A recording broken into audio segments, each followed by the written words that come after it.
Good morning. Good morning.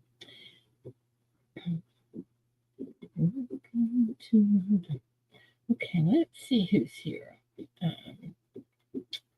Hey, JT, ATS, AZ, Canes, Eric, Eric, another Eric, and Joe's here somewhere. He's lurking. Okay, guys. Let's see here. Even we did that right this morning. Holy cow. Come on down.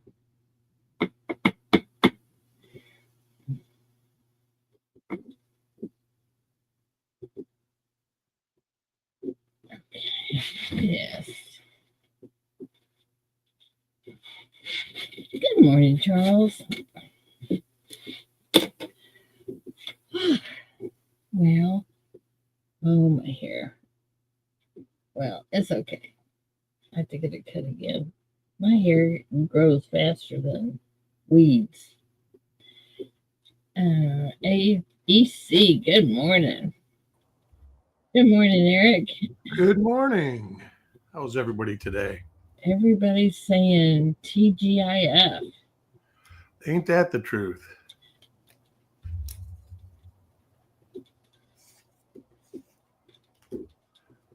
There's something else that, yeah, hang on. Let's see what today is. Uh-oh.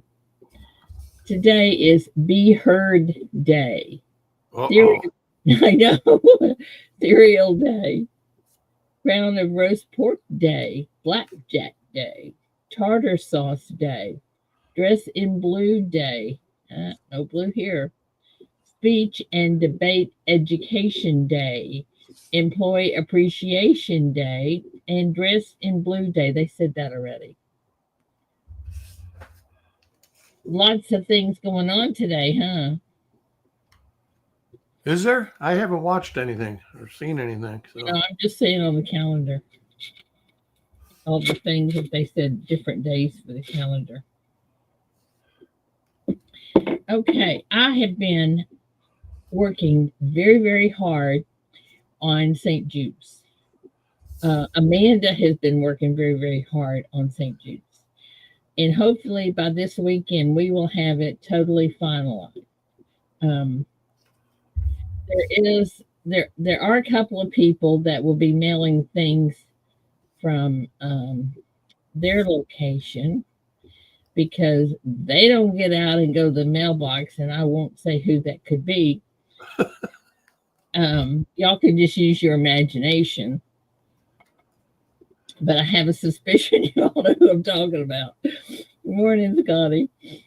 So anyway, I'm as soon as I get that taken care of this weekend, then we can I can get really serious about getting to the point where, I mean, you have to know that I have 6 huge, I'm talking probably, I don't know, 8-gallon buckets, whatever they come in. I don't know. You know, those, I think I call them totes. I don't know what you call them, but you get them at Walmart and they're like huge. I have 6 of those. Wow. And I have them in order by number. We are now on number, what number are we on? Hang on, I'll tell you. I think I might be done. The only thing I have to do now is get the giveaways ready. Hang on, let's see if I can check. Oops, here we go. We have a total of 374. That's a lot. Not as much as last year, but it's still a lot. And you know what? I think if it's okay with y'all, the silver that we've been collecting for St. Jude's, these little gram bars, I will put that in the silver box Yeah, do whatever. because that way we don't have to, you know, Plus, it'll make it easier on you. yeah. It'll be And one today item. will be the last day anything can go in that. So, yeah, that's what we're gonna do. We'll just put it in the silver box. I think it'd be a lot easier. So anyway, 374. I know we're gonna have at least 375 when this person that I'm not mentioning names gets theirs together. And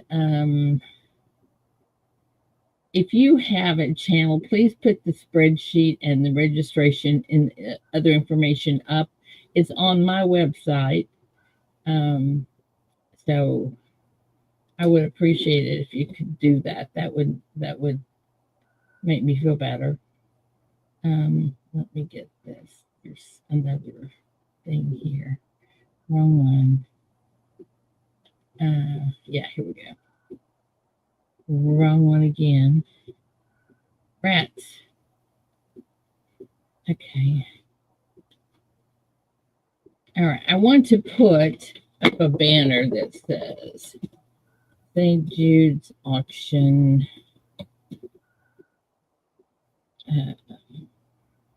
St. Jude's auction. No. Best of the best coin community. Whoops. St. Jude. St. Jude auction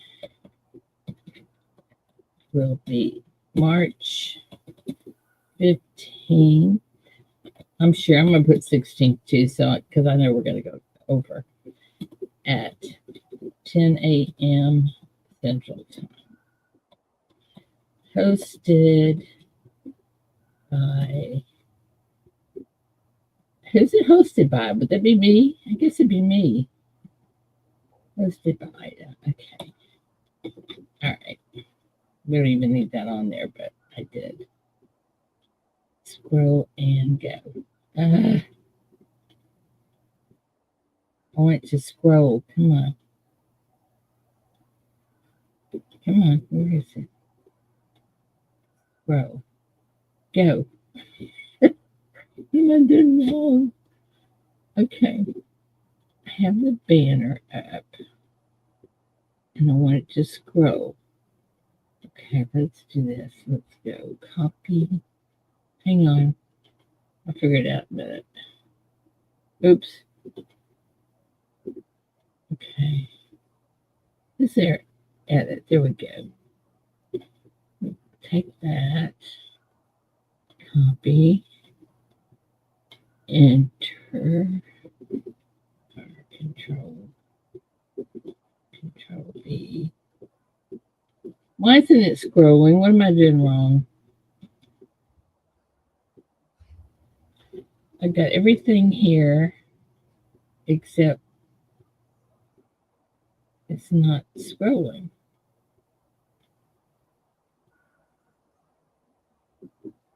What is wrong? Oh, there we go. It was just delayed.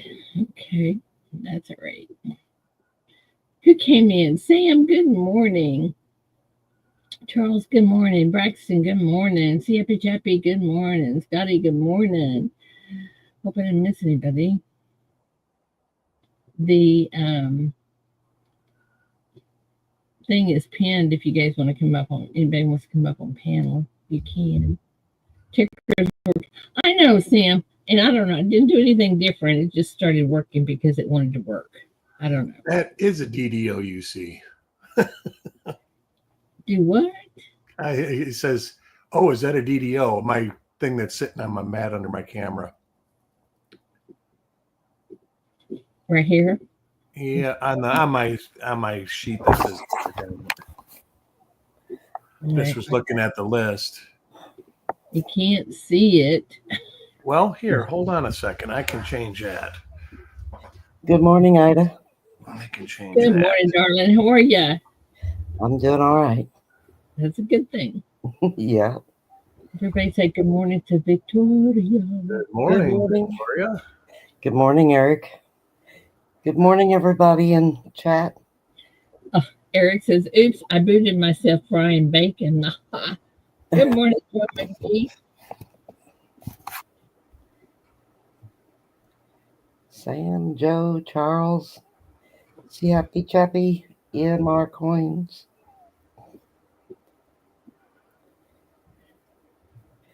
Good morning, everybody. Yeah, that kind of covers it.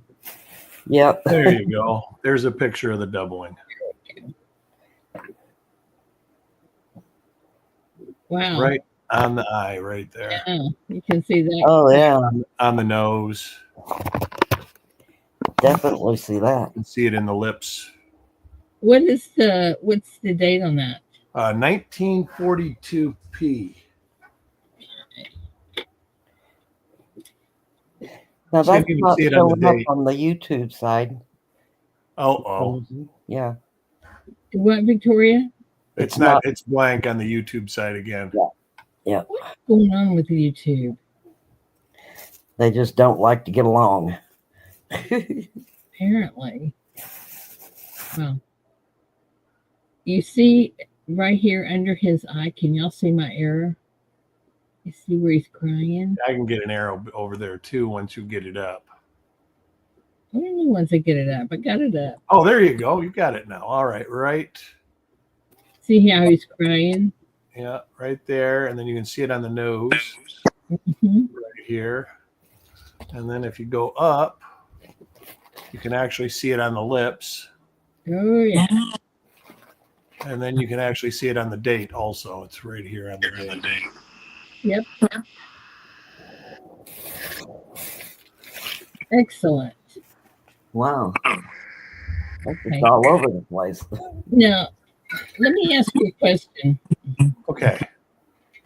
Did you have that graded because it was an error coin? I mean, a variety. I actually did have this one graded because this one has a little bit of value to it. So I mean, I consider grading stuff that looks pretty good when it's worth $300 or $400. And this one, I think this coin, if my memory is right in this condition, is about $475. No. Good morning, Ida. Good morning, Joe. Sorry, Eric. Good morning, Joe. I'm wondering, and Joe, you might answer this question. My variety book that you've seen and fell in love with. Yeah. The one I want. Yeah. Do you think I should take?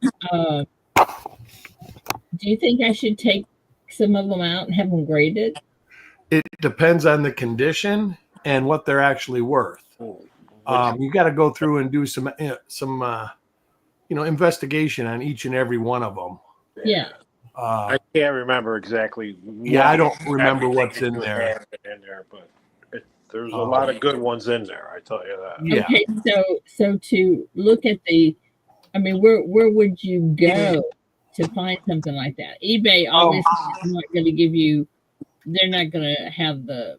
You go through eBay, go to PCGS. Yeah, PCGS. Cross it to NGC to get their value. Their values are going to be on the high side. Okay. The realized value is, of course, sales data, and that's usually eBay, Great Collections, Yeah, but Heritage Auctions. People, don't you think there's going to be very few on eBay because the people? I don't think there's one of these on eBay. Let me look real quick. But Yeah, eBay is something. And the problem with eBay is half the coins that are that say like the 43p DDO1. Yeah. Half of those coins that are on there that say that, they're not even the right coin. They're right. Exactly. That's why I say I'm not sure that eBay would be the place to go and search. If it's on here, if any have been sold. I think I actually looked, and there was a sale on one of these.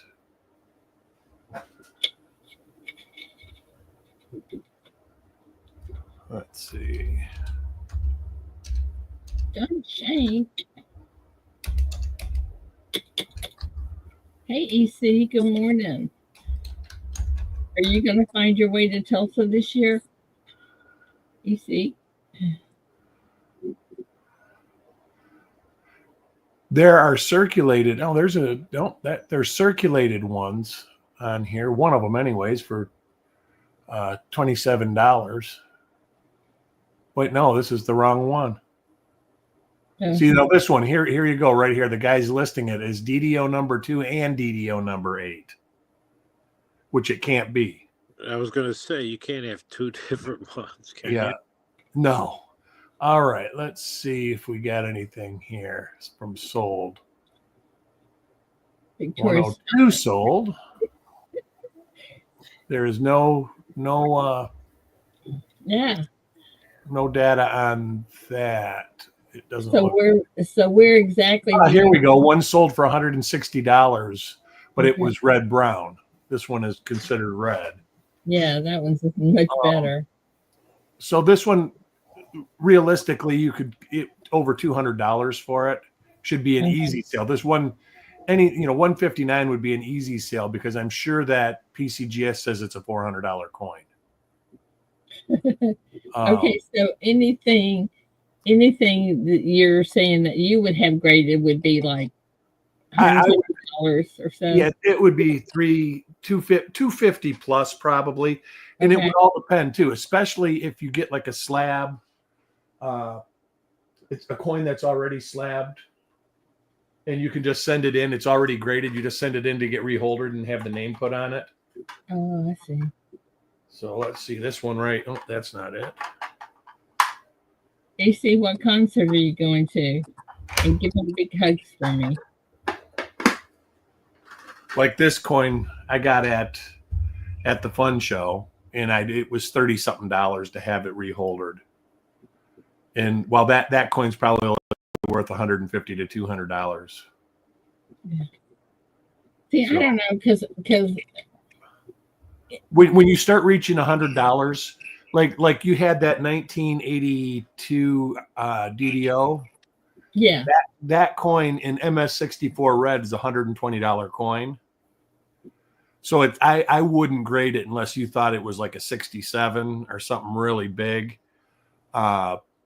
Because by the time you get the grading fees, the attribution fees, you got to remember they charge you a service fee of $11, and that's for the box and everything that they send you. And then you've got postage, which is a minimum of $31. So number one, send more than one coin in if you're going to do it. Well, I'm wondering though, because I'm not going to sell these coins or anything. I'm keeping them. So well, then again, if they're really nice, you might want to consider doing an ANAX. You'd save money, and the coin would be preserved in the plastic for the most part. I mean, plastic does pass oxygen through, so they can't oxidize in there. Yeah. And I think every grading service now has the disclaimer for copper coins that they don't guarantee copper coins. So imagine that. Yeah. Most coins are guaranteed once they're encapsulated, not to oxidize and all that. But I think copper still oxidizes within the plastic. Yeah. So, so if it were you, would you take them out of that boat? They would definitely weather the environment better in a holder like this. Okay. You can buy your own holders. The problem is you got to buy a sonic sealer, and that costs a lot of money. That's basically heats the plastic up to a certain temperature and bonds it together. Oh, okay. That's why some of those that I get, you can't get out of the. That's why you can't get them. You just can't crack them right out. Yeah. Yeah. Well. So yeah, you got to be picky about it. But if it's something that you want, I mean, to me, that has always been my best rule of thumb about if you want to get your coin graded, If you really want it graded to keep it yourself, do it. If you're grading it to make money off of it, you got to pick and choose your battles, because it can be, like I say, if you got $120 coin and you wrap $70 into the fees to get it graded, you've consumed everything that you've got in the coin already. So much for the profit on it. Yeah. I mean, and not that I sell coins. I mean, I do here and there, but I just did it because they're worth money. And before this, I think it was 60 small over large date proofs that I graded. Those were because they're about $350 a piece, and that's what they sell for. So, and that's another thing. You go to PCGS, sometimes the coins actually sell for that much money. Other times they don't. Well, I did have I guess the only coin I can remember having graded was a 1982 penny, a 1982D, because I just knew it was a small date. And this is years and years ago. It cost me, I thought at that time, a small fortune to come back environmental damage. Yeah, and it wasn't the copper. It wasn't the one you were looking for. No, I wasn't smart enough to know the difference between the large and the small date. I promise you now, I can pick them out, and no matter how you try to confuse me.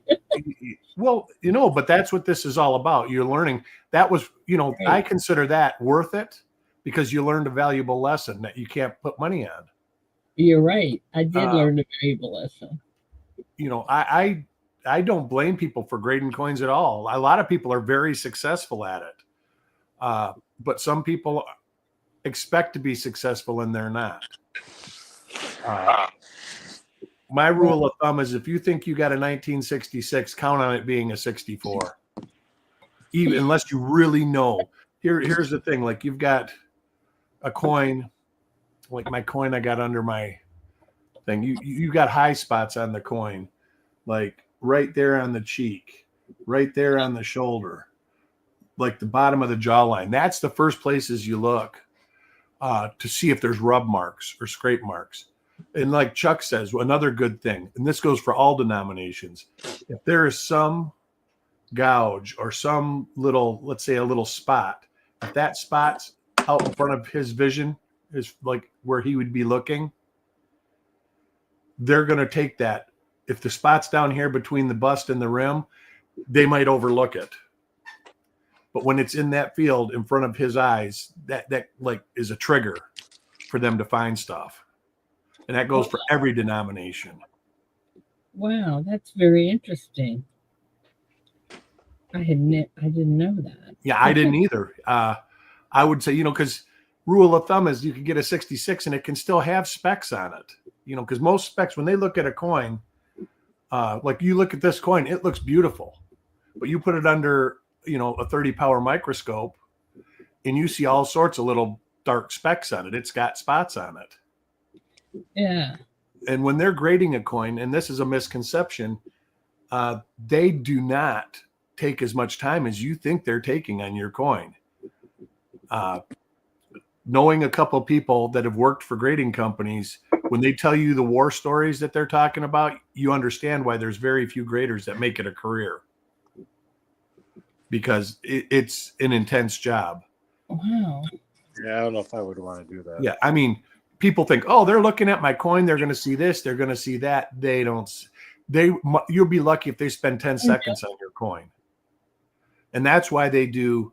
I'm pretty sure 3 people actually look at your coin, because in usually when you see something, your first impression is correct. So if they look at it and they look at it good, they might look at it at 2 or 3 magnification, maybe, if that. But usually they just grab it, check the luster, check the eye appeal, get an opinion on it, and write it down. That was very interesting to me. That I believe Paula said that they didn't use the magnification that I thought I had to have. Right. No, it's true. When we look for errors and varieties and stuff on the coin, we're looking 7x, 10x, 14x. Some people even use 20x. Right. When they're grading a coin, they use if they even use magnification, they probably have a well-lit magnifier at their disposal if they think they need it, where they can put the coin under it and they can just turn their head and look under the magnifier and look at it. I'm assuming that. Yeah, because I don't think they could keep one of those jeweler loops on their eye all day long. Right. No, they can't. And like I said, the one fella that I know, he basically did the Silver Eagles. And he would say, he says, yeah, they want you to do a whole monster box in an hour. So you know how many are in there. Divide that by 60 minutes. Yeah, that's like 500, isn't there? Yeah. So they're spending a few seconds on each coin. And he says, we don't use any magnification. You pull them out and just flip them around. And if they look perfect to you, and he says, generally, if they look perfect, you get so good at it that you can spot the flaws.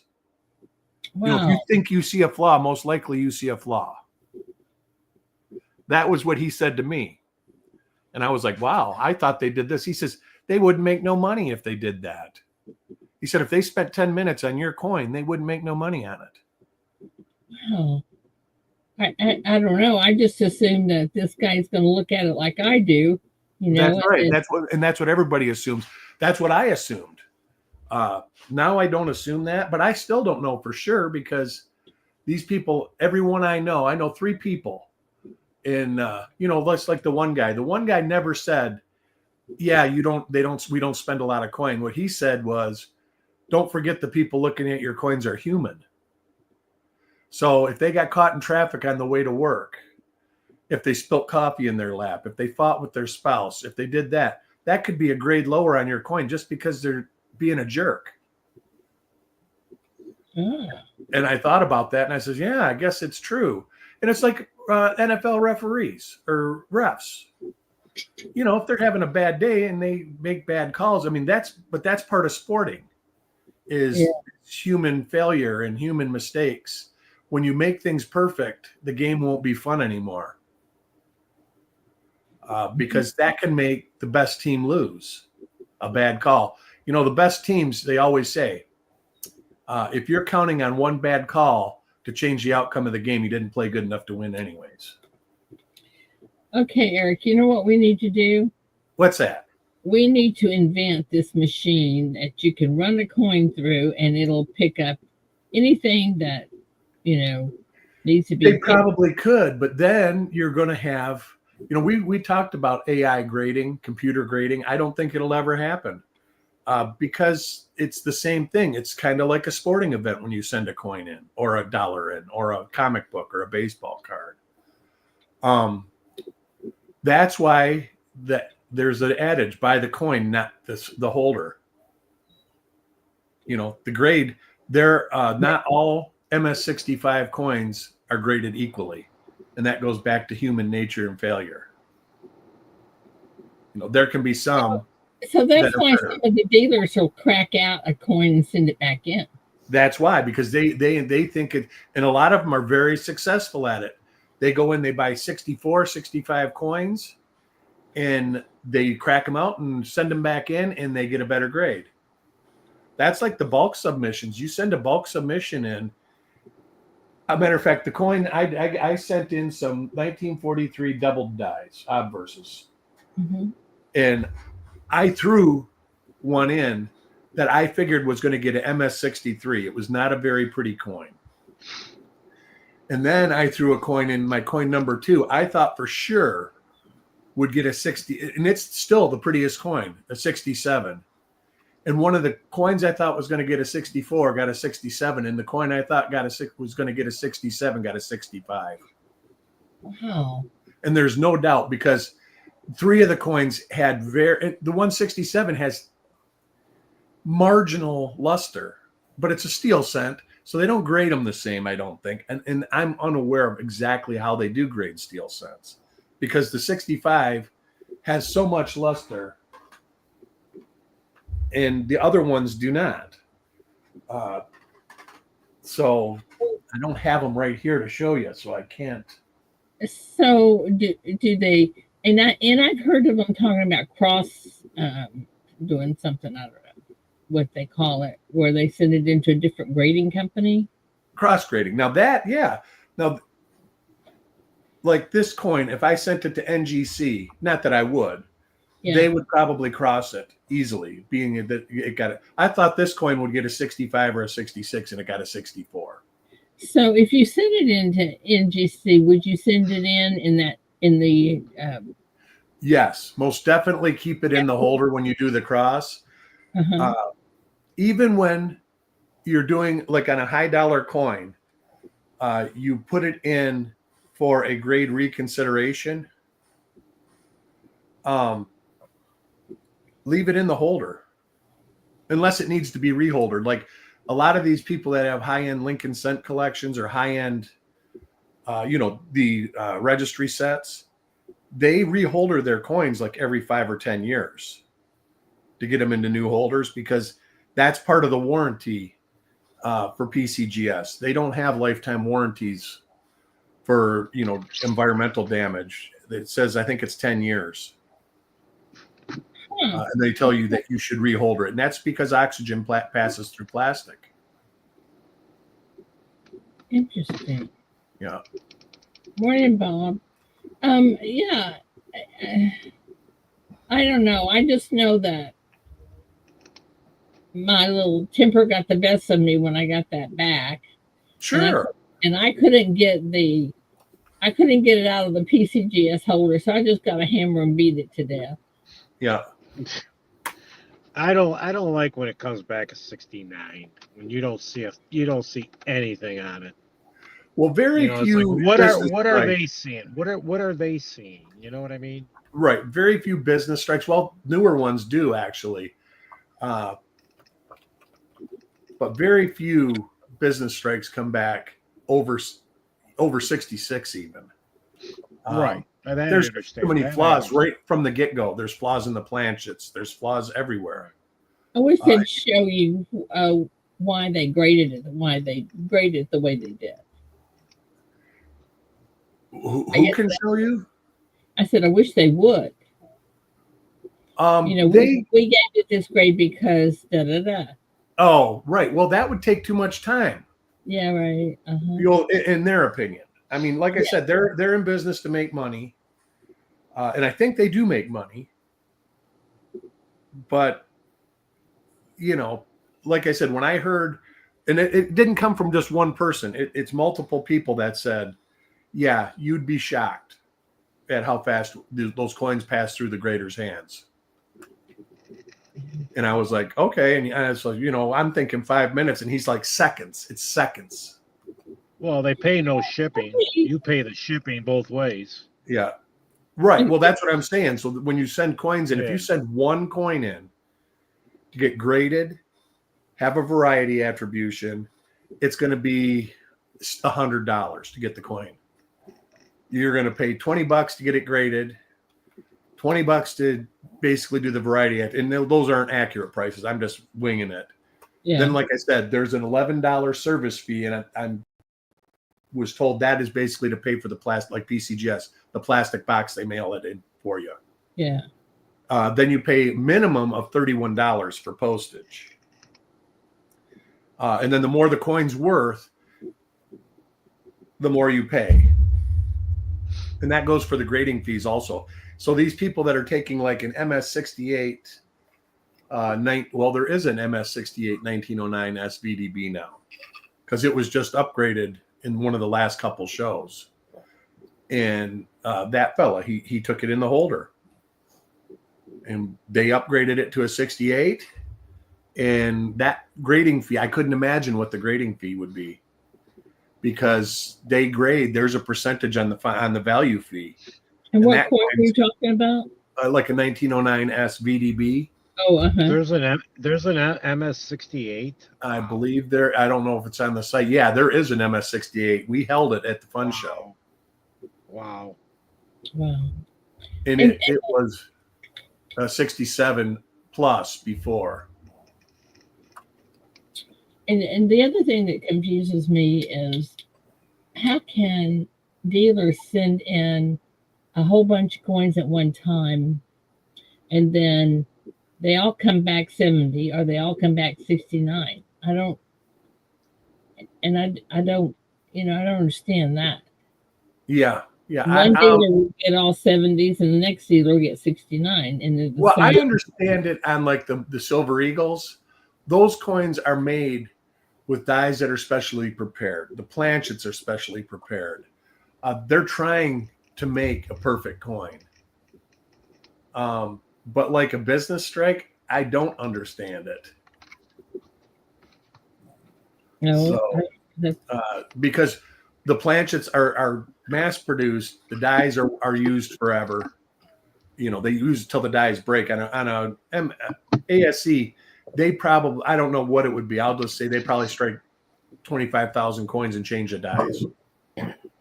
Holy cow! Yeah, they don't. There's no late die state proof coins made anymore. Wow. So. Good morning, Kinema and Ray. And John. So yeah, don't rush into grading for sure.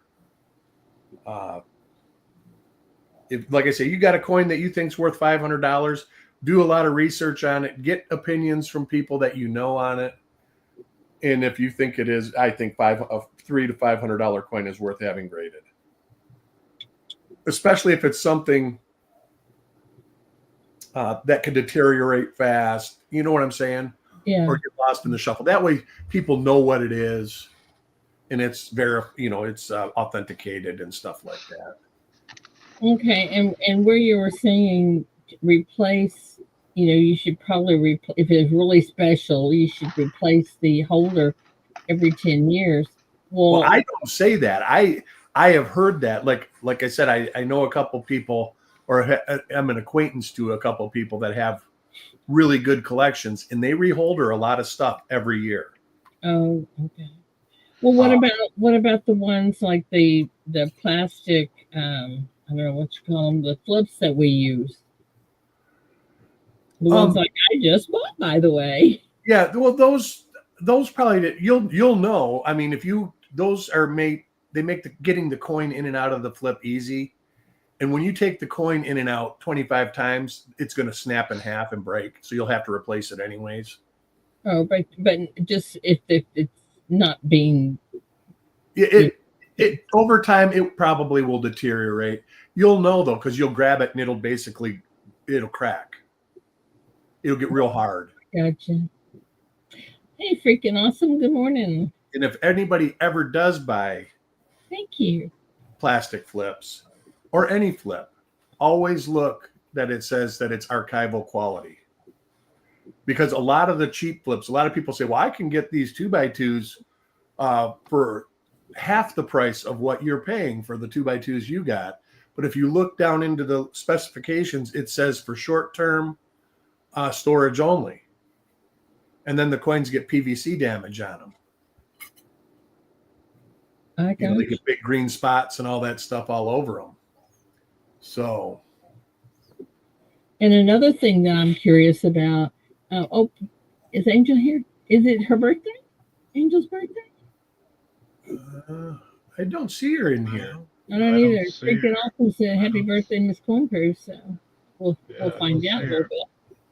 But another thing that I'm curious about is if you have coins in the I don't know what you call them, the rolls, not I'm talking about the clear ones.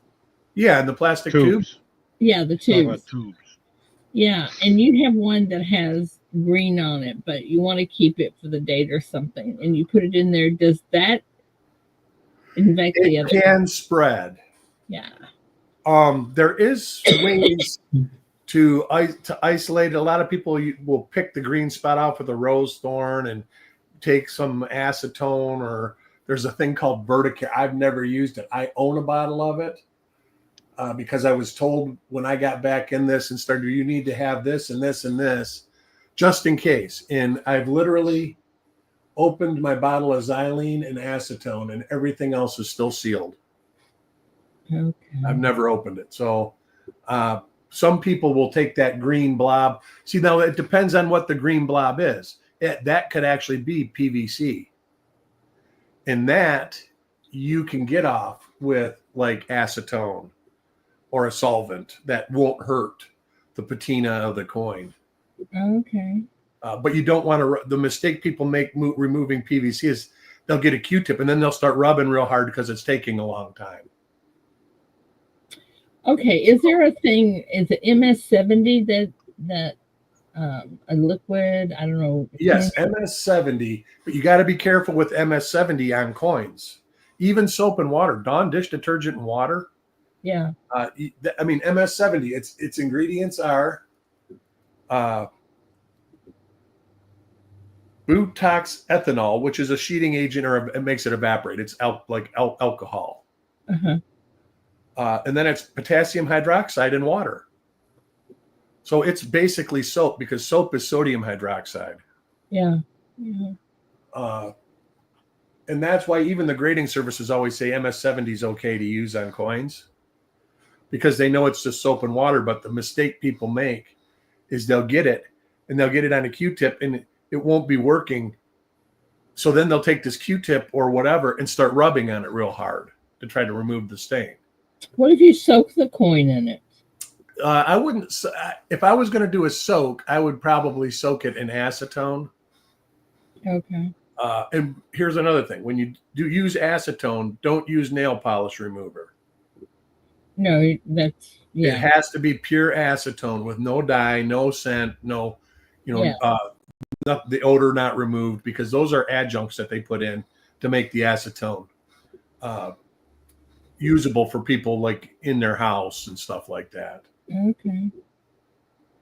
So go and get pure acetone, or like I use xylene, and you can. It's from let's see, the Science Company. You can get science grade solvents there. They're expensive though. I mean, like a pint bottle will be $35.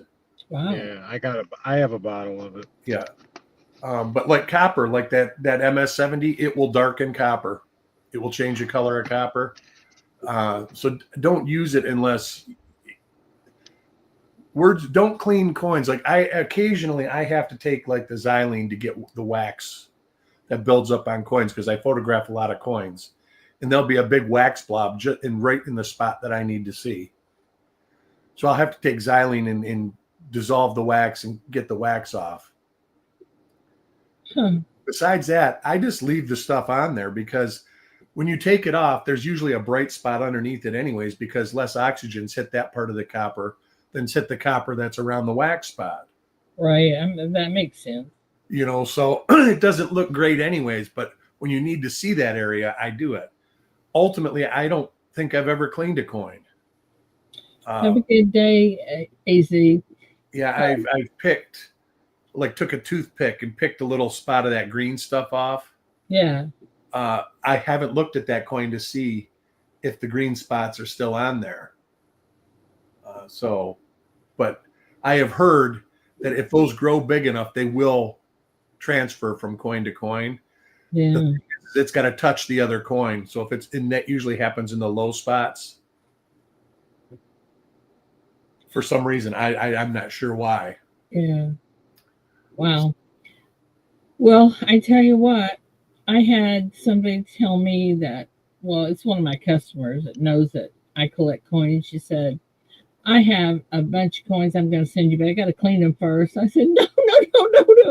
And that's a big mistake. A lot of people think, well, I don't see anything. Somebody with a trained eye, they'll see a muffled spot where somebody has took a Q-tip and rubbed the luster right off the coin. Yeah. To try to get one little black spot where the coin would have been great with the little black spot left on it. Yep. I understand that. It's you just don't clean coins, period. That's that is a sign of the times because back like I started in, let's see, my son was actually it would be like 94, 95. Uh-huh. He's the one that really got me fired up back into coin collecting. And when I opened my shop it was like 99, everybody was dipping silver coins because nobody wanted to buy a tarnished silver coin. There's dealers that do it now that will dip a coin. But the grading companies are less friendly with it now. Back then, they didn't even frown on it unless you took the luster out. You didn't do it right. And now But they're copper has never been acceptable to clean because it just doesn't look right after you clean it. Like you dip copper and it comes in, it's like hot pink. yeah. You see that? What is that?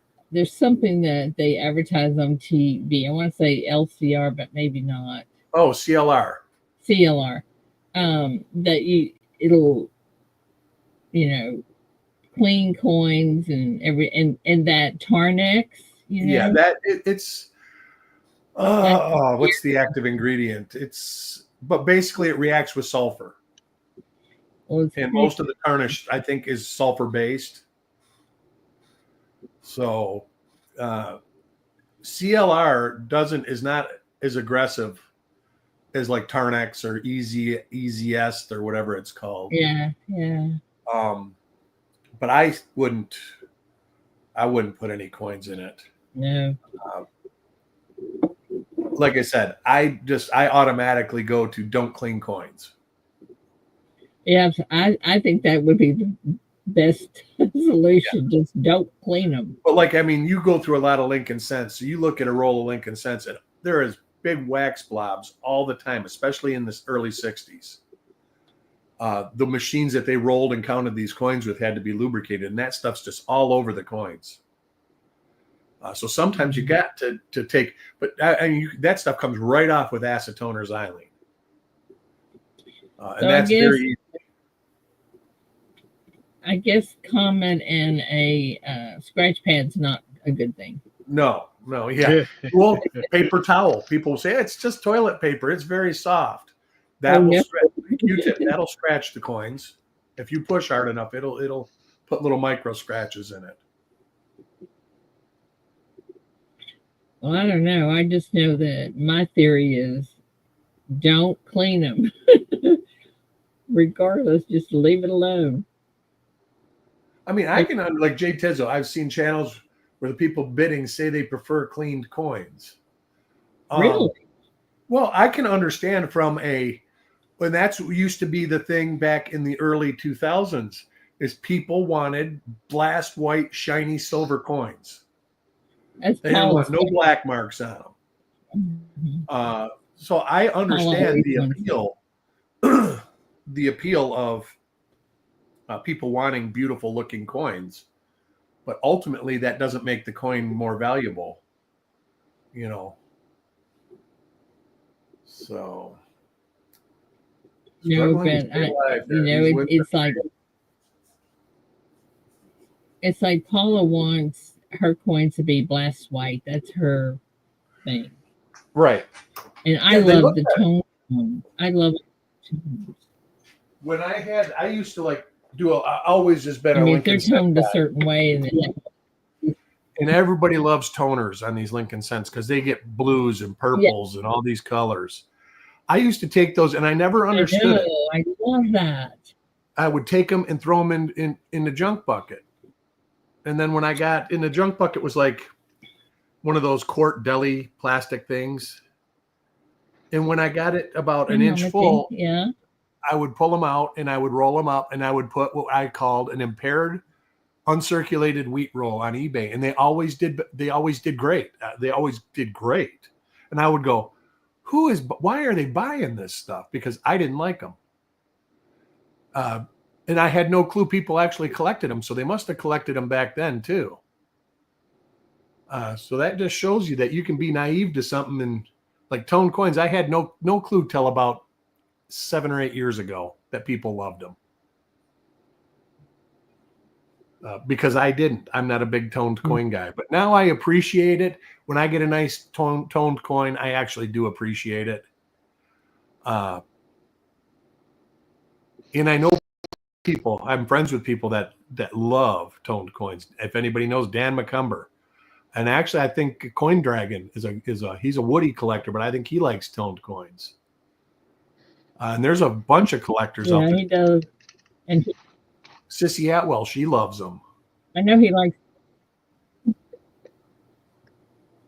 I think some of them are. Yeah, some of them are not pretty, but you know, there's Some of some them I aren't. think when they have the blue and the greens and Yep, some of them I aren't. And love like I say, when those. I moved to Florida, I had a 57D roll spread out on my desk, and it must have been getting UV. I think is what makes the blue, because when I tubed it back up and came down here and looked through it, all the coins had purplish blue half moons where the sun had shined on it, and where the coin was laying over the Oh, other coin was still red. It was It actually was beautiful. So oh yeah, I bet it was. And see, I love coins like that. You see what HTS does? don't really care I for don't tone coin. mind cleaned if it's an expensive. Let's see. I don't mind Because I brought clean. my Isabella quarter clean because it was Right. I mean, non that a lot clean. of coins are like that. A lot of people. There's another 1909 SVDB. You see them all the time, where they'll say cleaned with a details grade on it. And that is one thing I like about ANAX. If you get a coin that gets a details grade, ANAX will actually put a numeric grade on it and tell you it's cleaned. Where the other grading companies will just put, uh, uh, you know, Detail. details uncirculated. And if it's not uncirculated, they won't put a grade on it if it's below uncirculated, I don't think. But like if you get a fine 12 that's been cleaned, ANAX will put F12 cleaned details. So that helps you still with the grading when you get the cleaned coin, with a key date, like all things silver said. Yeah. Uh, you can get the coin a lot cheaper, and it's still a nice coin. Especially these people, their big Huh. thing now You is know, putting on typesets. Cleaned coins probably fill yeah. typesets a lot easier than really nice uncleaned coins do. Well, my thing has always been, and I guess it's because I've been told forever, don't clean a coin, that I wouldn't want to buy one that's clean. But you know what? ATS has a very good point. If you're Sure. buying it for you, who cares if it's clean? Right. And it's one thing to buy a Mhm. 1945D Lincoln Cent that's details grade because it's worth a nickel. And you can buy one that's Yeah. not been cleaned for your collection very reasonably priced. So it definitely, if you're buying a $10,000 coin and it's been cleaned, that probably knocks a few $1,000s off the coin. Oh, I'm sure it would. That just really makes good sense to me. ATS. You're gonna have me thinking about other things now. Yeah, that it's not a bad Well, we strategy. got to. No, no, and look at the money you could save. And Ken of mine does have a very ton Sacagawea. He found coin row hang. I mean, there's so many pretty ones. I Yeah, ignore them because they'll say cleaned. I'm gonna take that. I remember it was a fun show, the first fun show after COVID started. There was a guy selling artificially Mhm. toned Lincoln Cents.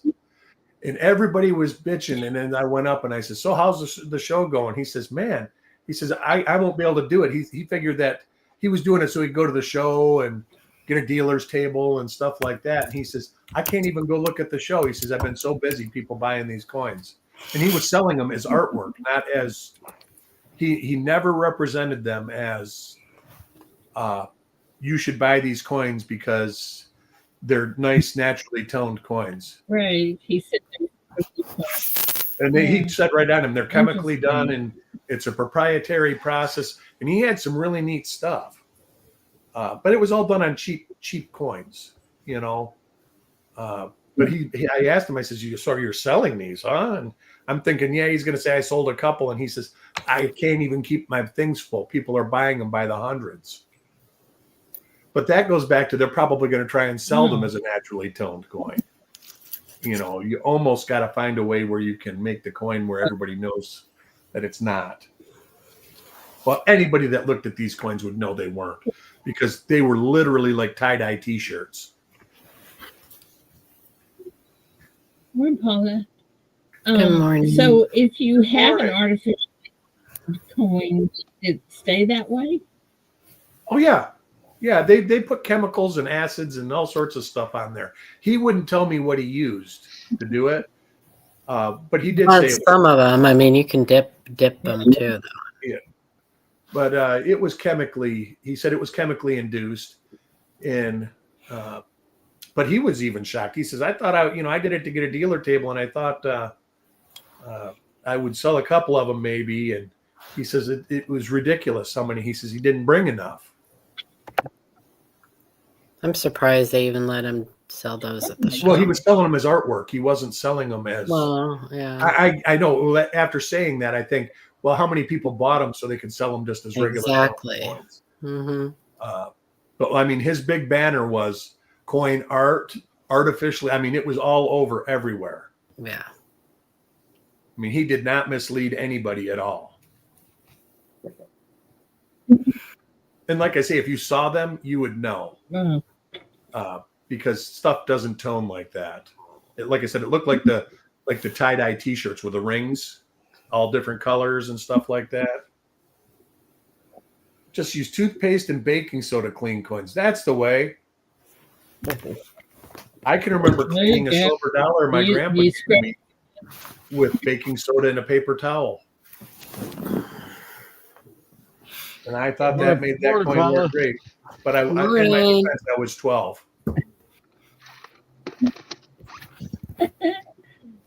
All right, guys, we got to do trivia. You ready, Charles?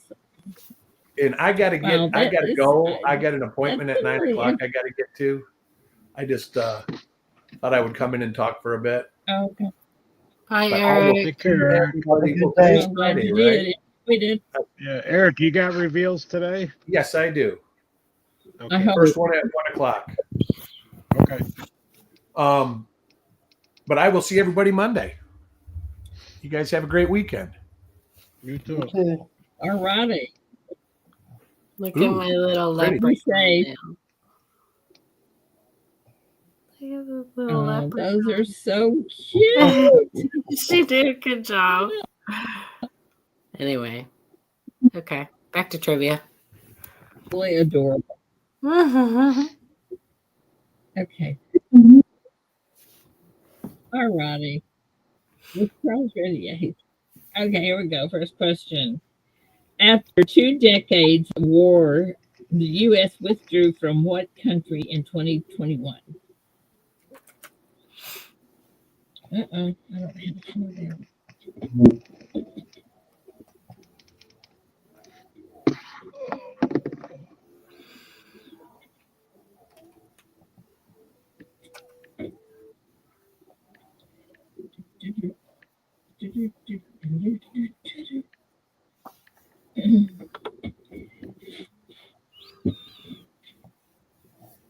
Most embarrassing moment in U.S. history.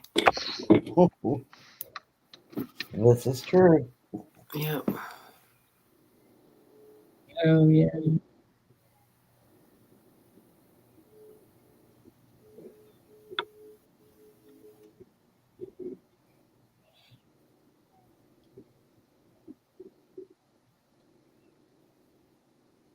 We shouldn't have been there in the first place. No. You guys got everybody knew what it was. Oops.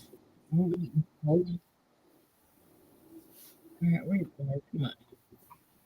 Okay, here we go. But that's not how everybody felt Yeah, back that's when we okay, first went in there, man. Joe. Goodness. Oh, I understand that. I understand.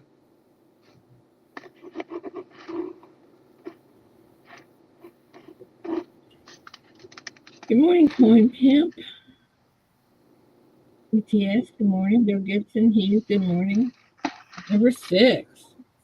I have Jim Shank.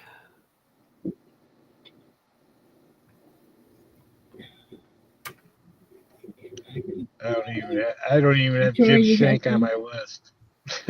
I've got Jim Shank. He didn't even show up on mine.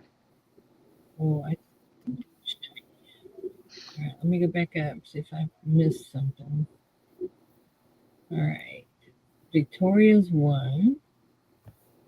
ATS is 2. Mm-hmm. Ringmaster Ray is 3. Uh-oh.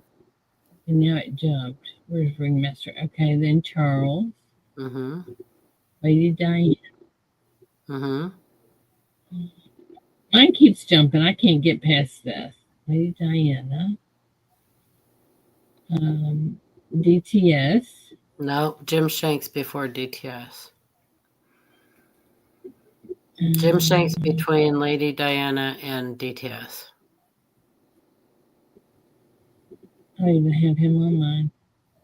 See, I don't either, Ida. I I don't hate either.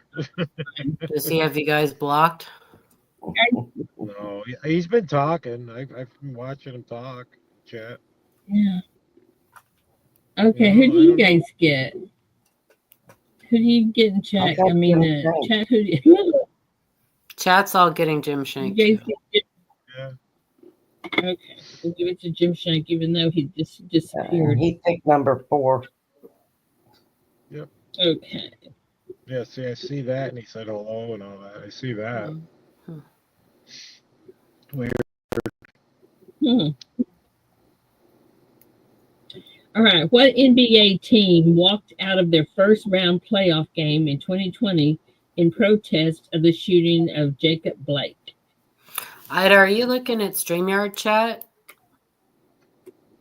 Oh, maybe that's what it is. Let me see here. Because Joe That's would be exactly looking at StreamYard chat too, because he's on StreamYard with us. So Yes, I'm on it's StreamYard. probably StreamYard chat that's screwing up. You're right. I was not on StreamYard chat. I mean, I You were. was on StreamYard chat. Yeah. Okay. What NBA team walked out of their first round playoff game in 2020 in protest of the shooting of Jacob Blake? Go get some I don't know who coffee. Jacob Blake was. Yeah, I don't remember that.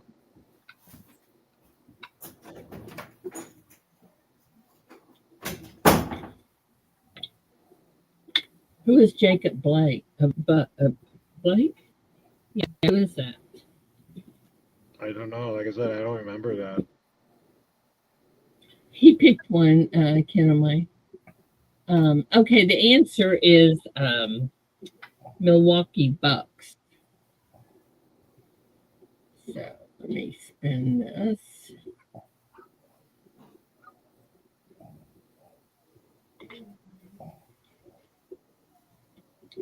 And get back in here. And we're number 10. Oh, yeah, that's what happened. I was on the wrong thingy. Captain Vic, good morning. Kane's Coins. Okay, AJ Kane. so Canes, okay. All righty. You didn't have anything except 4. You want 5, I think, if I remember right.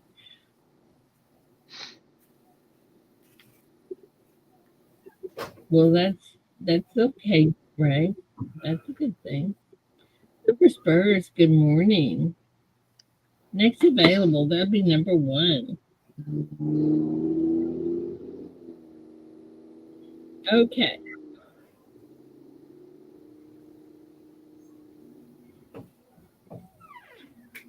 Take care, Bill. Which country? Who's leaving? Bill? Yeah. Have a good day, Bill. Thanks for coming in. All right. Which city officially joined the NHL as the 32nd team for the 2021-22 season? Oh, Jesus. Which city officially joined the NHL as the 32nd team for the 2021-22 season?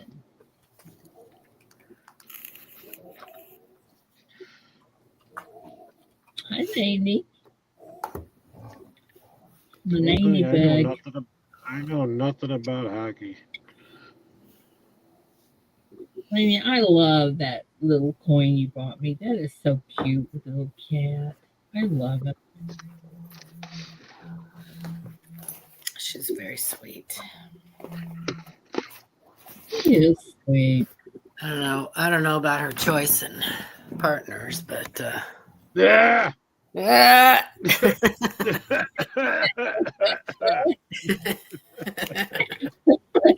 She's a sweet gal. Oh my goodness gracious. I kind of say the same thing Okay. sometimes. What were you thinking? Oh, you better be nice. I'll jump all over you. I got the button. All right, the answer is Seattle, and there's not very many of them, if any. I don't remember. What was it? Seattle. Bill Gibson Seattle has Kraken? it. Yep. What's Jay Kraken? Tizzo. What's Seattle? 2, 3. I know, but I what's don't know. Kraken? 5. Laney There's 5. has it. Victoria. Yeah, I Laney, see 5. Jane. Yeah. There's 5. Okay. Change that. No way it's going to work for us. The new team that started this year, I do know, does not have a nickname for their team. All right. I shall shuffle 5 times. Morning, Farm Dog. Hey, Farm Dog. Good morning. Hey, morning, Farm Dog.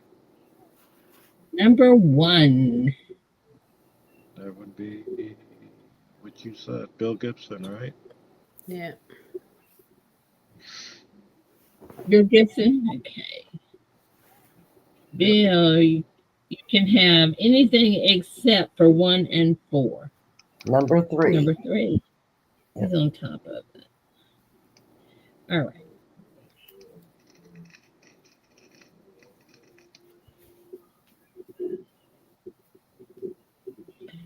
Okay. What does hashtag IB mean on TikTok? Irritable bowel. Oh my God, Mom. That's wrong. Laney and I, we played No, Family Feud at a bar. We played Family Feud at a bar the other night. Oh, fun. I used to play trivia. I can't remember what it was called, but they would give these little tablet things out to people as they, if you wanted to play, and you could play with other people this trivia game. Do they give like a tablet thing out to you guys? Well, they gave a QR code and you did it on your phone. Oh, huh. And they give the top 3 answers, whatever, you know what I mean? And they gave Does it like count? Does it like count down, or because on this, like it would, if you answered right away, you'd get a certain amount of points, and then as the ticker would it would eliminate answers until No. Oh. He gave everybody enough time to give some answers, your answers. Fun. Yeah, it was different. It was different because we go to trivia, but this Family Feud thing was different. Inspired by is the correct answer. I would not have known that. Me neither.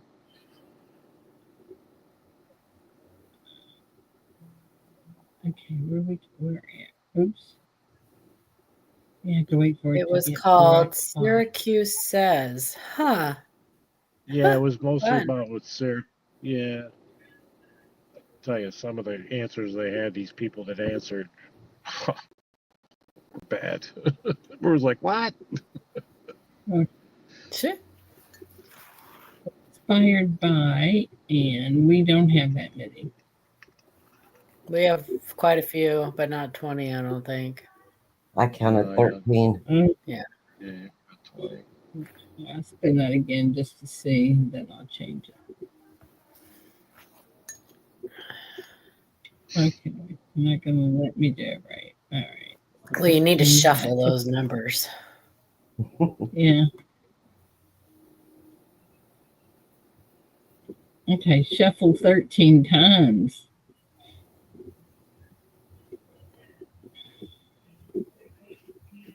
Number 7.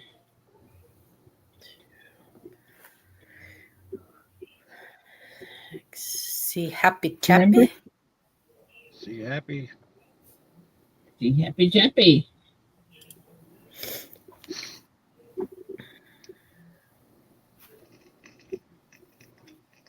You know what to do.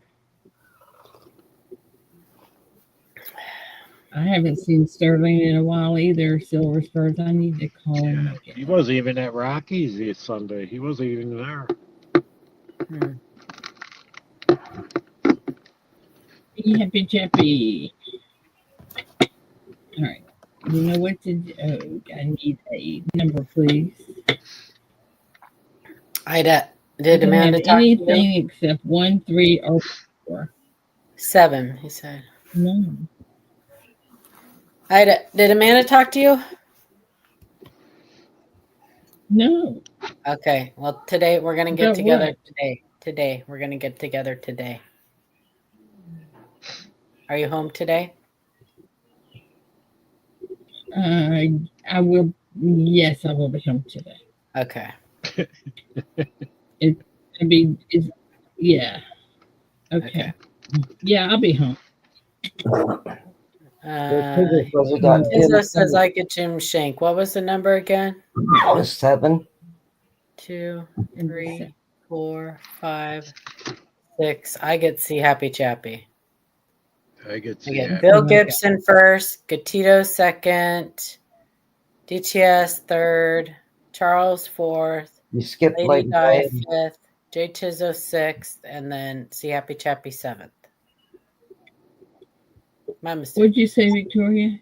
Nothing. I'm sorry. Okay. Don't be sorry. Yeah, I got All two, right. but I don't trust mine. He said his mistake. Internet was wacky. Mine's been wacky for a while. I think this whole thing's been wacky today. I think you all are just Okay. wacky. It could be. In 2016, the U.S. Treasury announced that Harriet Tubman would replace which U.S. president on the face of the $20 bill? And instead, we got 7 Harriet Tubman coins. Go figure. Yeah. Yeah. Another wacky thing. Because why not? Did anybody buy one? I didn't buy one. They're probably still available. Well, there was 7 choices. Take your pick.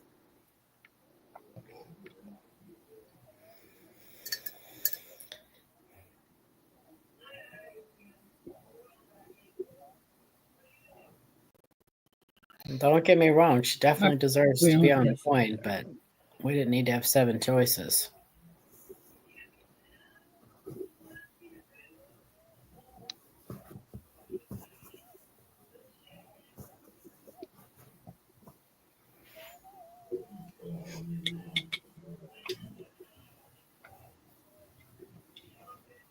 Okay, Andrew Jackson.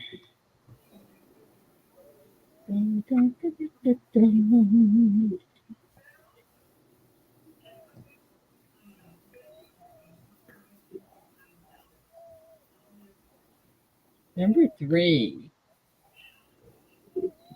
Jim Shank. Jim Shake. Jim. You know what to do.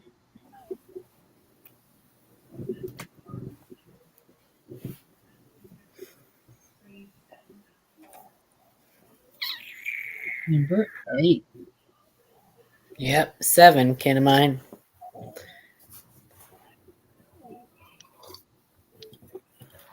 For over 30 years, Dick Clark hosted what popular weekly music program? So Patricia Rowe. 99-cent sticker. Woohoo! Thank you, Patrick. It's Patrick, not Patricia. Thank you, my dear. Oh, it is Patrick isn't it? Rowe. I see Patrick. I just can't pronounce it. Patricia. Patrick. Sorry. You call him Pat. Sorry. Hey, Diana.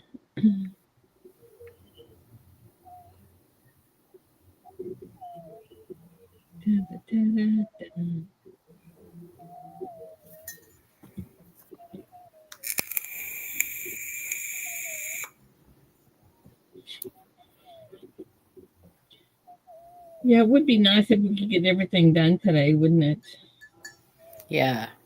She said you sent her 70-something pictures yesterday.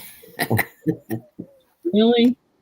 I know I was Really? working my life out. Or items, whatever. Yeah. And she still wasn't caught up before that. I know. But I'm you know, she didn't have to worry Matt. She doesn't have to do them when I send them, but you know, Well, as she soon as kind of I does. get them, We're running out of time. huh? We're running out of time. She does need to get them done. Well, I know. But I mean, I wasn't holding them back. I'm just doing what I can. Okay, the answer is American Bandstand. Missed it by that much, Ray said.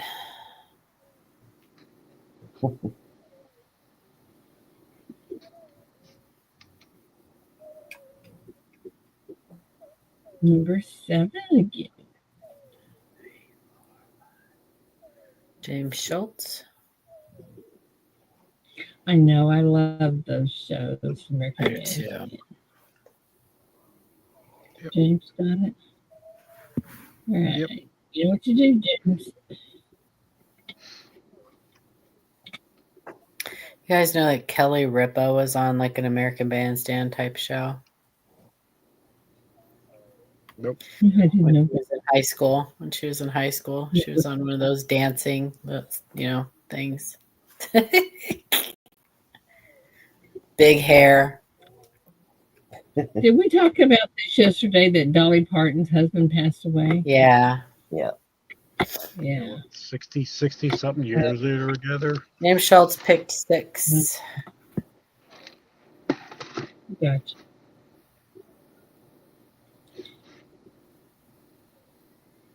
With cherries being the first, what was the second fruit to appear in the hit arcade game Pac-Man?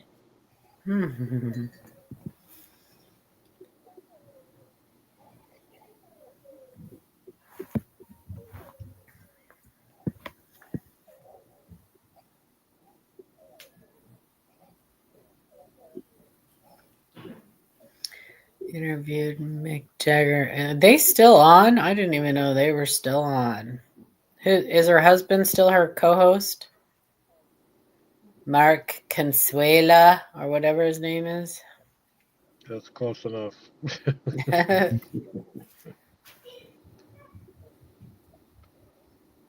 They're both like 4'5". They're teeny little people. He is too. I didn't know that. Yeah, he's tiny too. He's a little tiny guy.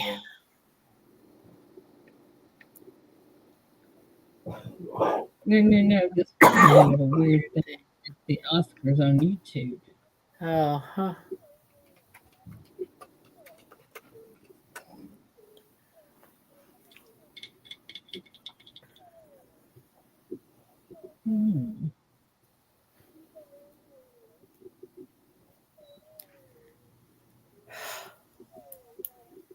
It's like a red carpet thing. Oh, gotcha.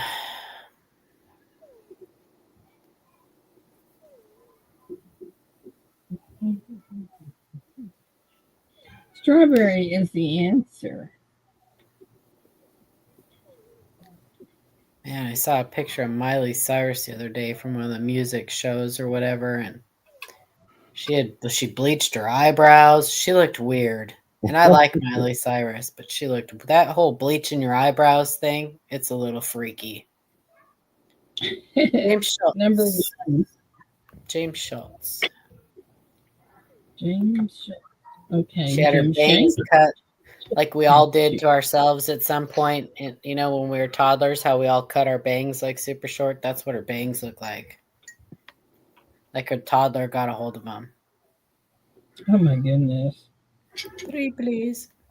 In what U.S. city did the 1950 famous Brinks robbery, which netted about 2.8 million, take place? 3's already taken, James. A different number. You can have 2, 5, 9, or 0.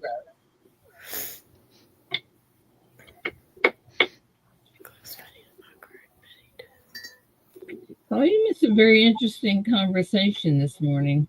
I heard a little bit about artificially toned coins or something sold as art.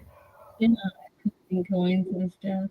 Yeah, and exactly what he said would have been my problem with it. Because we know that people do that, right? They try to sell them as real toned coins. Sometimes they'll even put them in holders.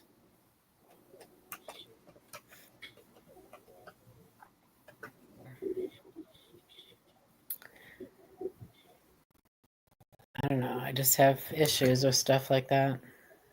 If there's no way to mark the coin, you know, if there's no way to mark the coin, or if it isn't like a blatantly obvious thing like a hobo nickel or counter stamp or something like that, then I have issues with it. Plating, toning, all of that stuff. All right, let's see where we at. Somebody's getting yelled at. Mm-hmm. What television series aired on CBS and NBC? Wait a minute.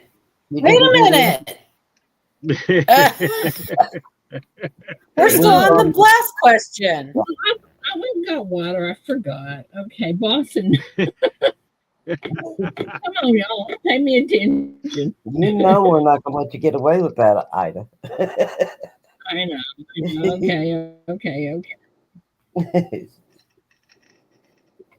I went and got water and I forgot where it was at. That's okay. We'll forgive you this time. Number 10. Old age. Okay. Number 10.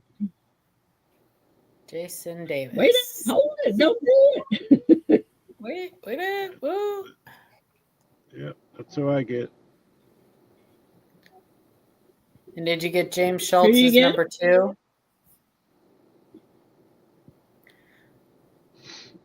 I got Jason Davis on that question. Did you get For Boston, number 10 would be not him.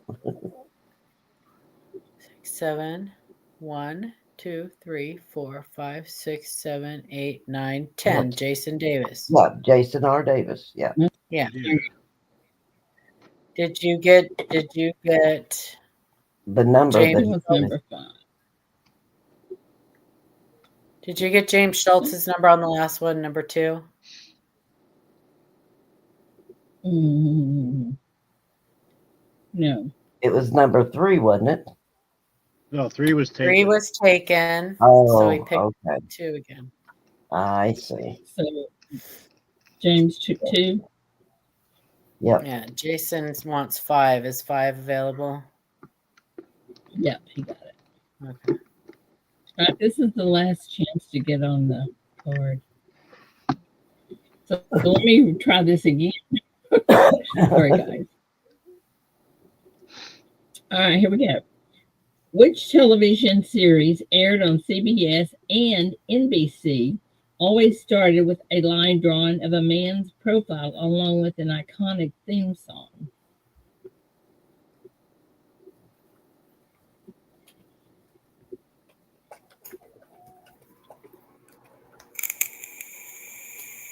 What television series?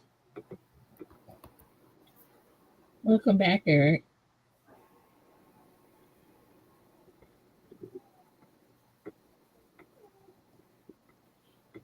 Morning, Otis.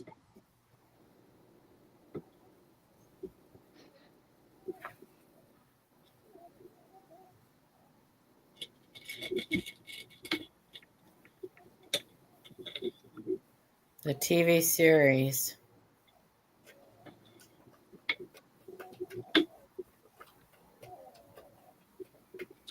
TV series, that's right.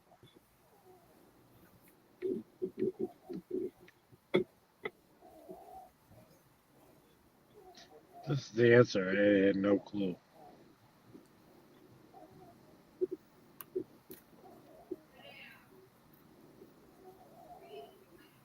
Hey, Alfred Hitchcock. Yeah. So,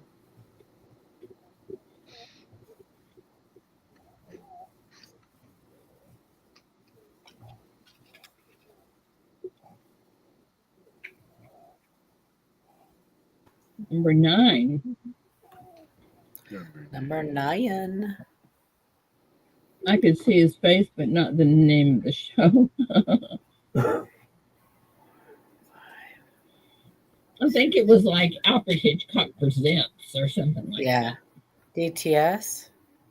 DTS is what I I get. mean, if you're just gonna take if you take Hitchcock, then it's DTS. that. Yeah. Yeah. Okay, you want 9 or 0? That's all this left.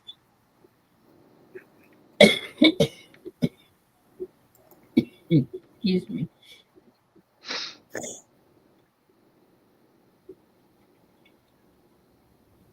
Nine or 0? 9 or 0. Number 9. Okay. St. Jude's gets number 10.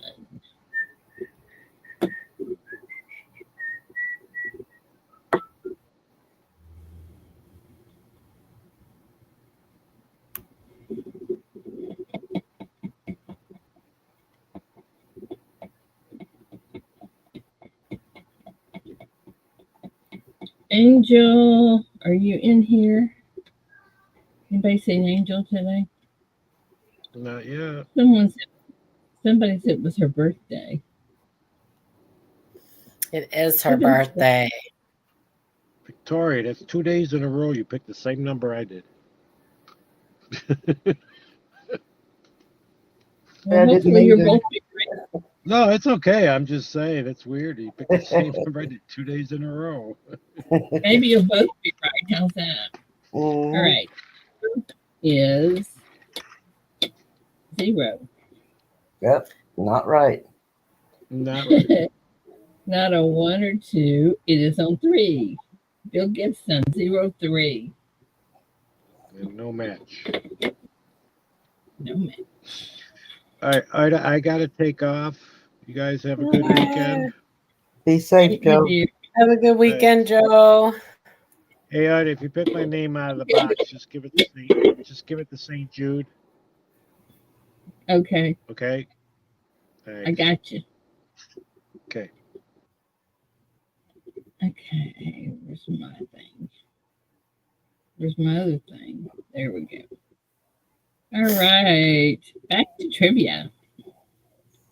Ian funnies. Okay. Okay.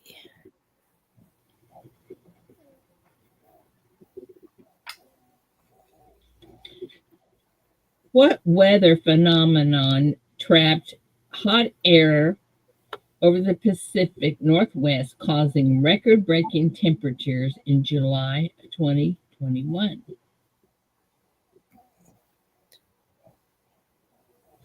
What weather phenomenon trapped hot ocean air over the Pacific Northwest, causing record-breaking temperatures in July 2021?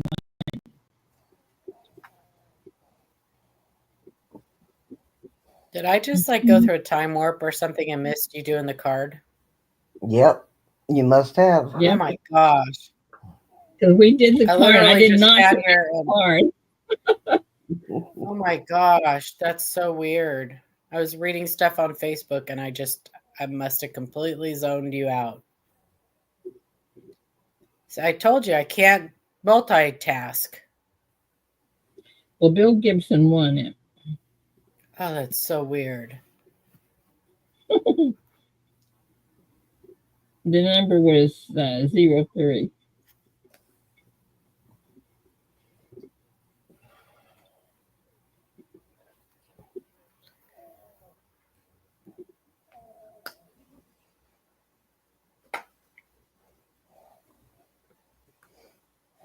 Heat dome is the answer. Whatever that is.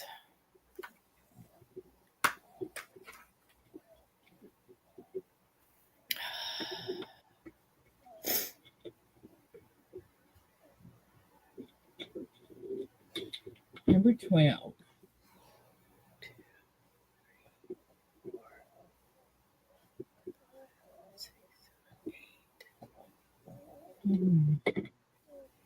Y'all get ATS? We only have 10. Yeah, I only counted 10 correct answers.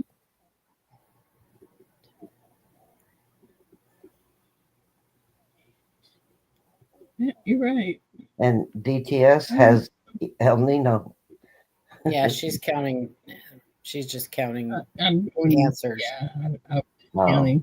Okay, She just counted answers. She didn't care if they were right or not.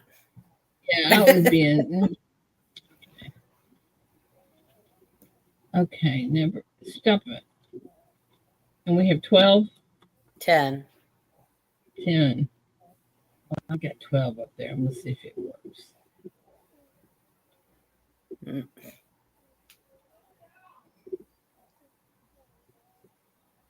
So if it's 11 or 12, look at that. Are you believing that? Well, of course.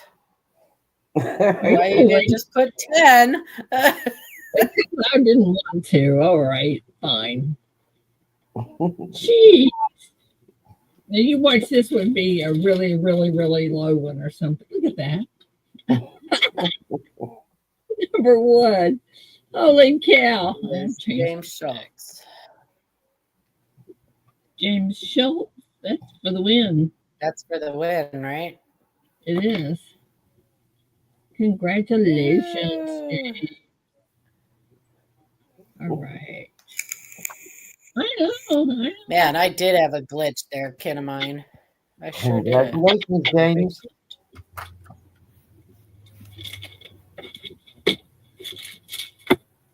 That was weird.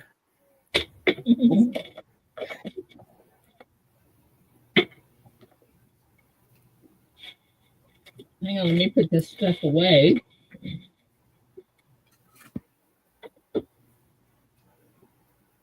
I'm going to put James in there.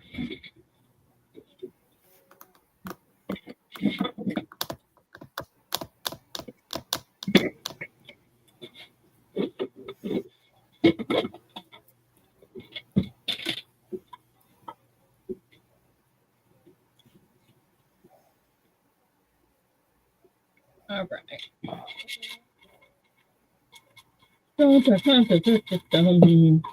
Drum roll. James Schultz. What I just put in there. Right. Let me get it off the screen. Ta-da. Rigged. That's all right. I'm just going to write your name down. You don't have to pick yet. All right. Give it to St. Jude's, please, he says. Yeah, you know what? Let's just draw them all. What the heck? Joe McVeigh. I'm just writing them down. Happy birthday, Miss Klingrew.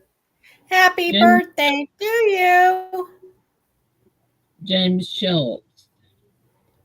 Again? Gibson. Yeah, 3 times. Oh, wow. Joe McVeigh, too. I know Joe's going to. And Charles. And then St. Jude. And Okay. then- So, James Schultz, you get 3 to pick.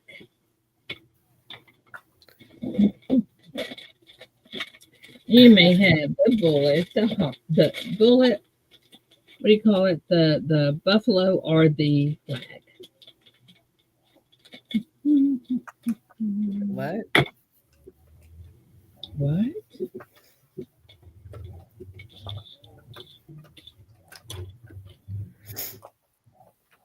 Those I are think we are putting them all in a single lot ATS, all the little Grammys. yeah.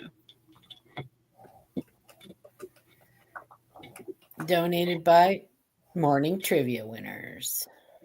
I'm just going to have to break down and buy me some of those little bullets. They're so cute. All of those little things they have on their site are just, they have so many cute little choices. Yeah, All right. because I certainly don't. I'm not going to win any because I don't even get my name in the box. So. Okay, so what did James Schultz pick? But she said they were going in the, they might be going in the silver box. I'm not sure. Yeah, well, I don't know. I think we've got enough that we could do it individual. Yeah, I think they should be in a single, Yeah, just I a think we have one. I enough. thought we were going to do it in a 1 gram lot. We have Yeah, enough. that's we how can I thought we were yeah, selling them. that's what we're gonna do. Because I Yeah, like Morning Trivia, donated by the Morning Trivia crew. that. Yeah. Yep. I 'Cause agree, we're not, Mama Two Coins. What Mom T say? I think all wins should that's what we automatically. did last year. We did like the month before or something like that. The Yeah, month we or did. two. We did. Yeah.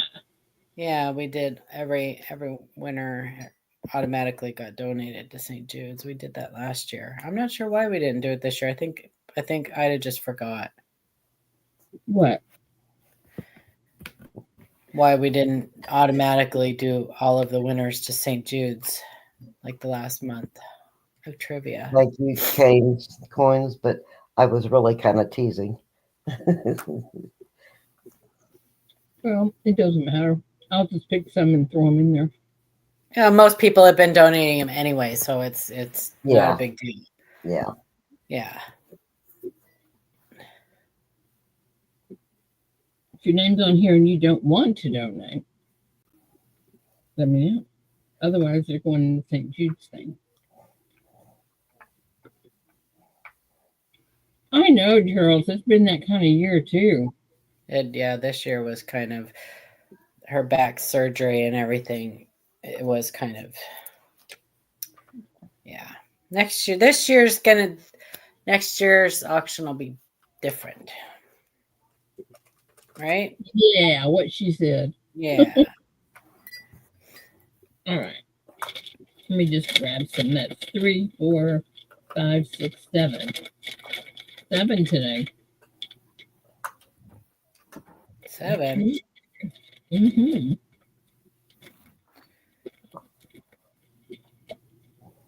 Four, 5, 6. My daughter's birthday was yesterday. Did you forget? Well, No, I didn't forget. Oh, So was my son-in-law's. And really? my youngest grandbaby was the day before that. So the 5th and the 6th, huh? Yep. 5th Well, and the 6th. and then Yeah, it's funny because Madison was born the day before her daddy's birthday. And Vivi, my daughter's other daughter, was born the day after my birthday. So both of her kids.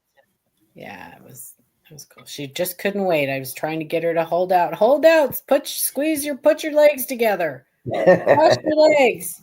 Just a few more hours. I don't think that would work, Paula. It didn't. She popped out anyway. Really, I just wanted her to wait so I could get, free coffee. Dutch Bros. You get, yeah, because I get a free coffee for my birthday, but if I took her, then I'd get 2. and she can't drink coffee. Here.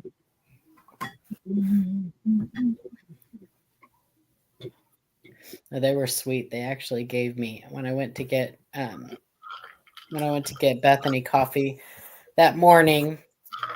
I told them the stand is like right across the street from the hospital, and I told them that they always say, "What are you doing today?" And I said, "I just had a grandbaby born, so I came to get my daughter some coffee," and they actually gave me, my son-in-law, and my daughter free coffee that morning. That was very sweet. Oh, so Yeah, sweet. it was sweet. They are very sweet, Dutch Bros. There's good people in the world for sure. Yes, there are. There are far more good people in the world than there are bad people. You just don't hear about the good people That's as often right. as you do the bad You're people. exactly right. Because bad news and bad stuff travels a lot faster. And, usually good people just they're just good people. They just sit back and are good people. You just don't hear about it. Yeah, there's Okay. a lot of good people that do good things 30. when nobody even knows it. That's the way it's supposed to be. That's what the Mhm. Bible says. We have 30. Yay. All right. 30? 30. Well, you just need Nice. one more to have an ounce. One more. Yep. Well, heck, let's just put one in there.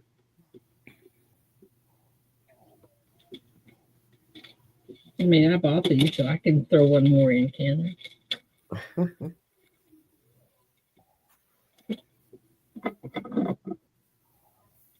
That's right, Canes. There we go. 31.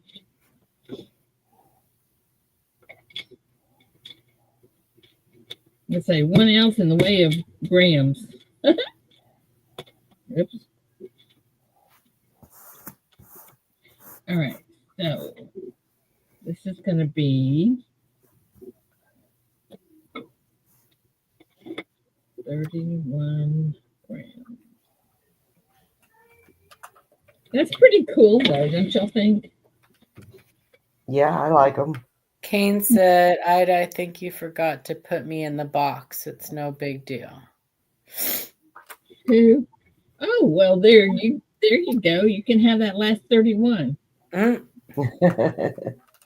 You just put one in St. Jude's. Right. Thank you. And you're right, Kane. I probably did.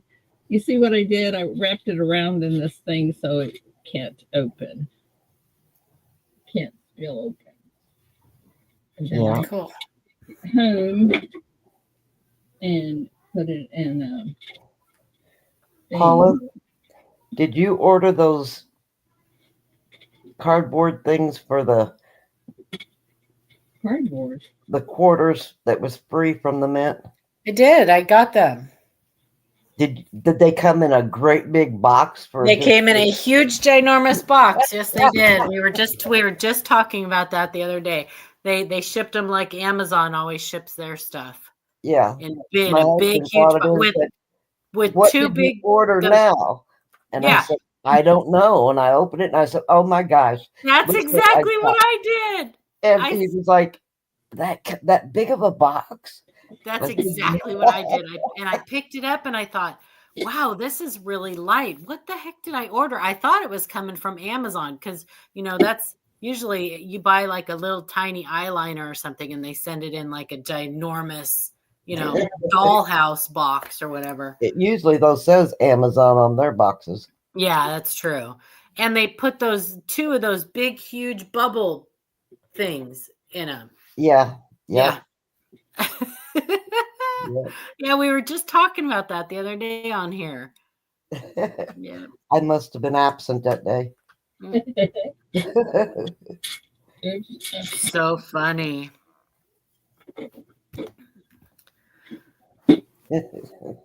There's your fraud, waste, and abuse. Right. I thought that. When I saw it, I thought, oh, wow. So silly. In here just to make double sure. Well, the possibility. So all of those, so they're much like if you've ever used those albums at all, like the Whitman albums or any of those albums, the spaces are always small. You have to make sure that when you Water the Possibilities did a great video on them. If you have to make sure that you put them in perfectly centered before you push them in. But yeah, and use a cloth or something between you and the coin, your finger and the coin. Yeah, they're always really super tight. It's like the state maps. If you ever buy those, like Ida has that huge quarter state map. Yeah. For the state quarters, those are the same way. Like it's impossible to get those coins in the. Wow. Yeah, it's impossible. Hey, David Carlisle. Okay. Step back. Well, that's great. See, Happy Chappy. John Shank, nice.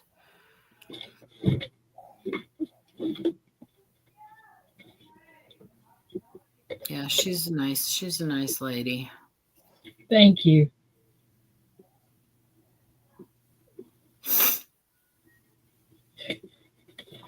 Only kidding. Hold on.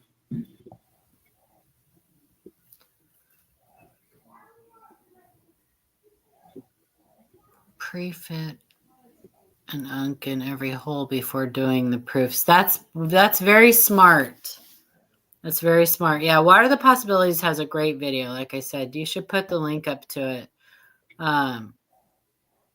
But what he just said is a very smart idea. He used all proof coins, so he busted out the quarter proofs, and he used all proof coins in his because he made a display, really pretty. But he just said he put a uncirculated quarter in the slots first and pressed them in, and then popped them out before he put the proof coins in. That's very smart. Oh. Yeah, they either made them so on those like the blue Whitman folders. I guess the older ones. I think that people said that those were the holes were really small or really big in the older ones because they used to glue them into those albums. Sometimes you'll even find coins with glue on them, and a lot of times it's because they've been popped out of those albums. But they used to literally glue them into those cardboard, not albums, folders. I hate those folders. They ruin coins. Hey, Victoria. Yes. Do me a favor real quick. What's that? Go to my email and put your address in so I don't have to go to my thing and look it up. Okay. Put your address, or you can put it in private chat, whichever one you want to do. I found out yesterday that Adam actually picked me up one of those challenge coins. I know. He's shipping it to me. I'm so excited. That was so kind of him to think of being in do that. It was very kind. I don't know if he thought of me when he was doing it or not, but he got 3 and he asked me if I wanted one. And I said, oh, yeah, please.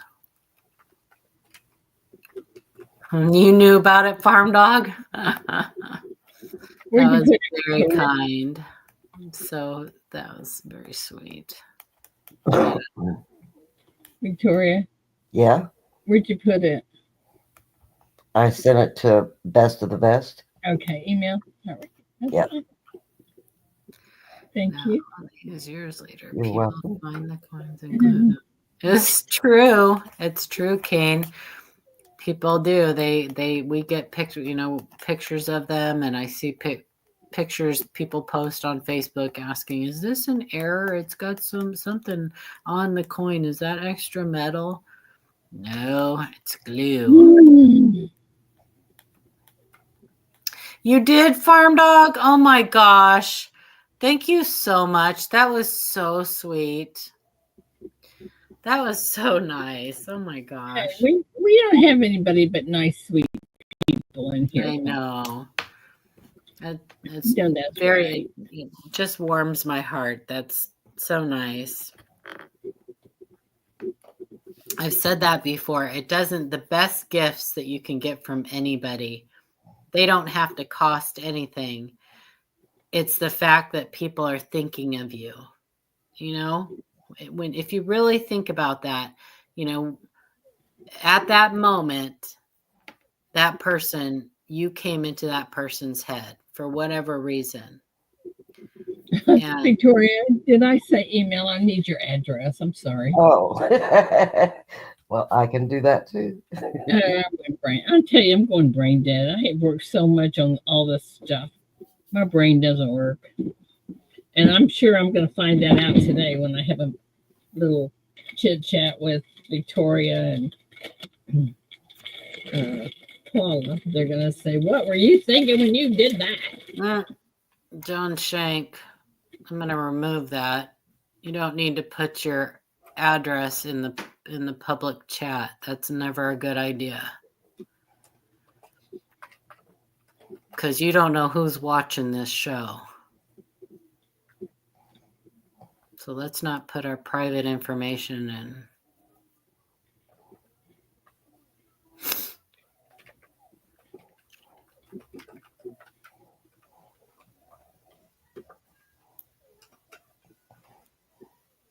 Well, They gave them to you loaded with the quarters and a day in advance because before they were released. I should have had them graded. Why would you have them graded, John Shank? Do you know how much that would have cost you? And so the fact that they're in that little holder with her signature on that holder makes them worth much more than they would ever be in individual slabs. Because all they're going to be in individual slabs is just normal quarters. They're not going to label them as anything special, or that they're not going to say on the label, John Shank had these in a signed quarter thing. And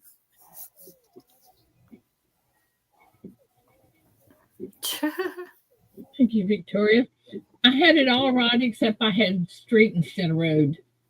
Oh, from memory. Now that's pretty darn good. yeah. That would have been a huge waste of money for you, John. But it's your money. Spend it how you want. That's what I should have said. Shut up, Paula. All right, that goes there. Okay, where are we at? I bought a 10-ounce maple the other day. Wow.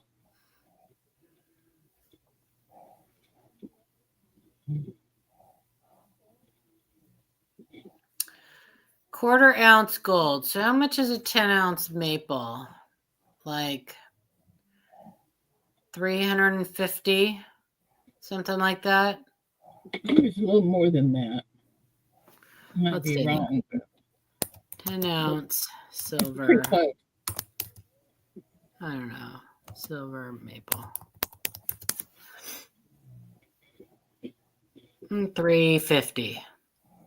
No, 390. So $400. How much is a quarter ounce gold? I'm just gonna put gold. I'm just gonna put quarter ounce gold maple.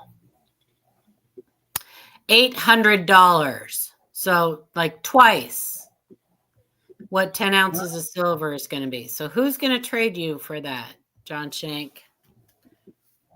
Who's going to trade you 10 ounces of silver for a quarter ounce of gold? Only someone who's got a fake quarter ounce of gold. There you go.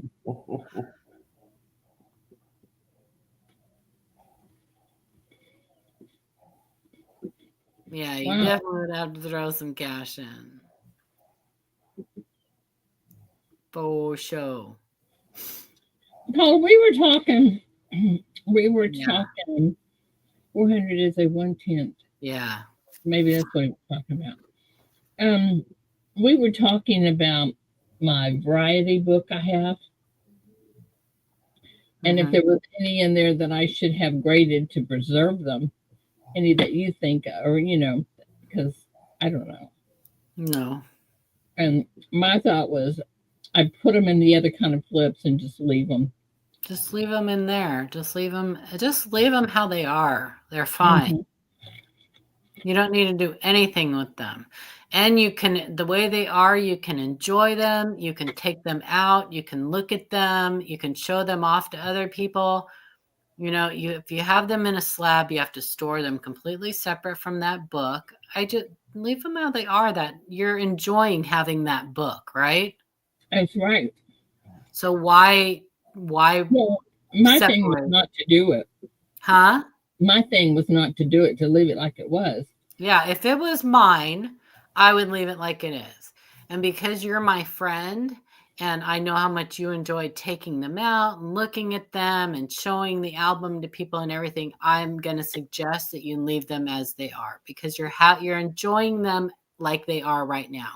Yeah. They are perfectly fine. They're preserved fine in that album. They're you've got them in a flip inside a pocket page in a Danisco album. They're perfectly fine the way they are. So no, John Shank, it doesn't matter if so the quarters were not given, the quarters were not early release. The quarters were released 4 years ago, 3 years ago, 2 years ago. The quarters aren't the little coin boards might have been, you might have got them a day before they were released, but that doesn't have anything to do with the coins. So Let me ask you something. You know the dollar coins that have the gold on them, the 24 karat gold. the what? The dollar coins that have gold on them. Dollar coins that have Gold gold. plated. Yeah, the gold plated dollar Which coins. dollar coins? Well, any of them. I'm just saying. Morgan, peace dollar, presidential dollar, Sacagawea dollar. Which dollar? The little ones. Okay, yeah. Okay, they're novelty pieces. They're like, it's like gold foil. Okay. Yeah. My question is, who puts the gold on them? Does a mint? Absolutely not. Okay. I didn't think they did that. Yeah. No, they don't. Does not come from the mint like that. So what happened? Who does that? I don't know what you're talking about. So there are presidential dollars, innovation dollars. Some people call them the gold dollars. There's no gold in them at all. How about the Sacagawea? So if you have there's no gold on those.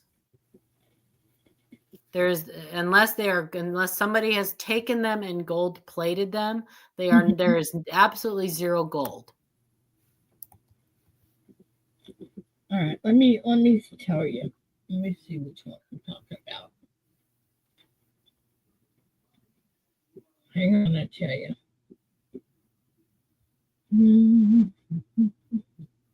The Sacagawea, the Native American coins, the presidential dollars, the innovation dollars, those are not gold. They're manganese, nickel, and zinc, to be technically correct. Okay. It's the manganese that gives them the golden color, and it also is the manganese that causes them to turn like black after a while.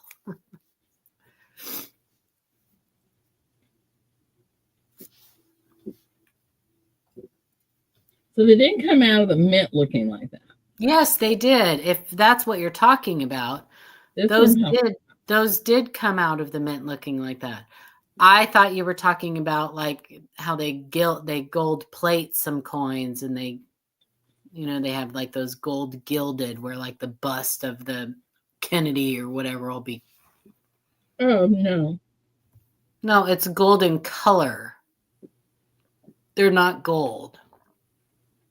Okay, but I thought we had some. I don't know which ones I'm thinking about that were dipped in 24 karat gold. Well, that's why I'm asking. I don't know which dollars you're talking about and what, but let's just put it this way: the mint does not plate gold plate any coin. That was my question. They do not gold plate any coin. So somebody buys, like you said, the Kennedy, and then they do it or have it done. Like the painted ASEs and the Yeah. those, that's all done by a third party. It's damage to the coin, to be again technical. That's damaging the coin. But have a good day, Eric. Be safe. Have a good weekend. Hi, Eric. But it's all done by a third party.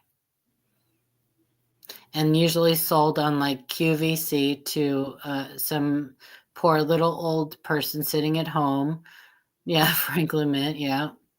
Sitting at home, and they talk them up, saying they're going to be worth tons of money or whatever. And okay, Charles says I've got a presidential dollar set I'm working on. It's the only big holder display that I have. What do you mean by that? Because aren't those little coins? They're little coins, but there's several of them. So he's probably got one of those coin boards like we were talking about. Oh, okay. Okay. That he's popping all the presidential dollars into. He's probably going to frame it or something afterward. Charles, what are you missing on that? Sacagawea that's toned. Yeah, Sacagawea is toned, and when they tone, they usually they go to the dark side. Those golden dollars, that manganese does not tone pretty. One of the possibilities says the mint only colored 2 coins, Yep. basketball $50 and the silver dollars from the commemorative program.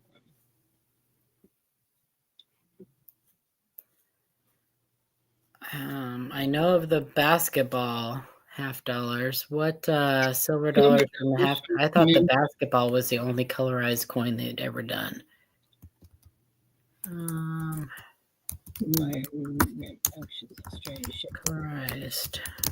coins. Have a good day, Paula.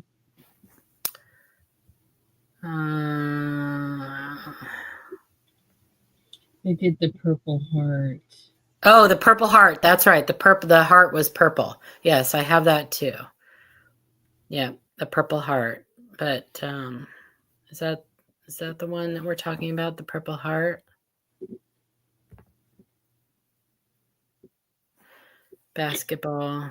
I'm missing. Okay, Charles, let me look. Yeah, the Purple Heart. But I'm trying to think of what the commemorative coin that What Are the Possibilities is talking about is.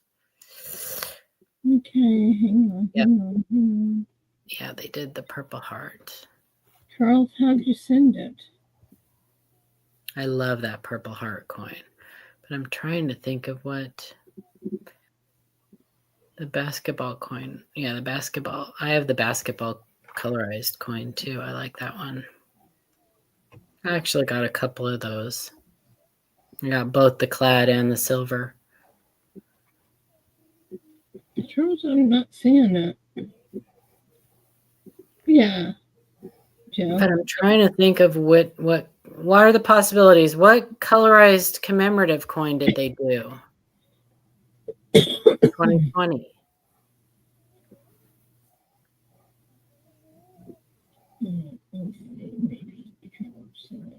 Because I'm not.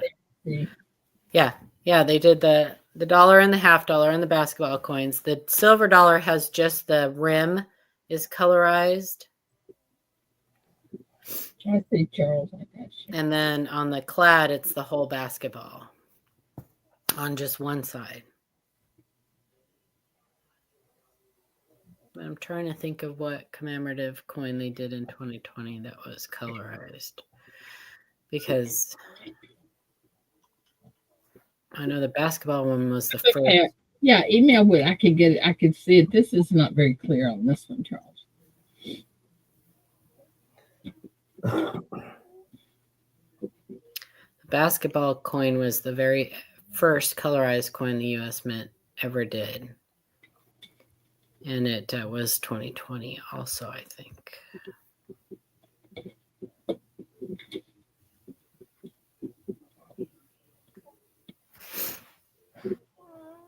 Morning, Amanda. Morning, Amanda. Yeah. Yeah, I forgot about that Purple Heart too. It's beautiful. Only the heart was colorized. Basketball and that's what you're talking about. Okay, same coin. All right. Sorry, what are the possibilities? It was the way I read it. It sounded like there were two different things. Sorry. It was just the way I read it. Yeah, the basketball. $50 and $1.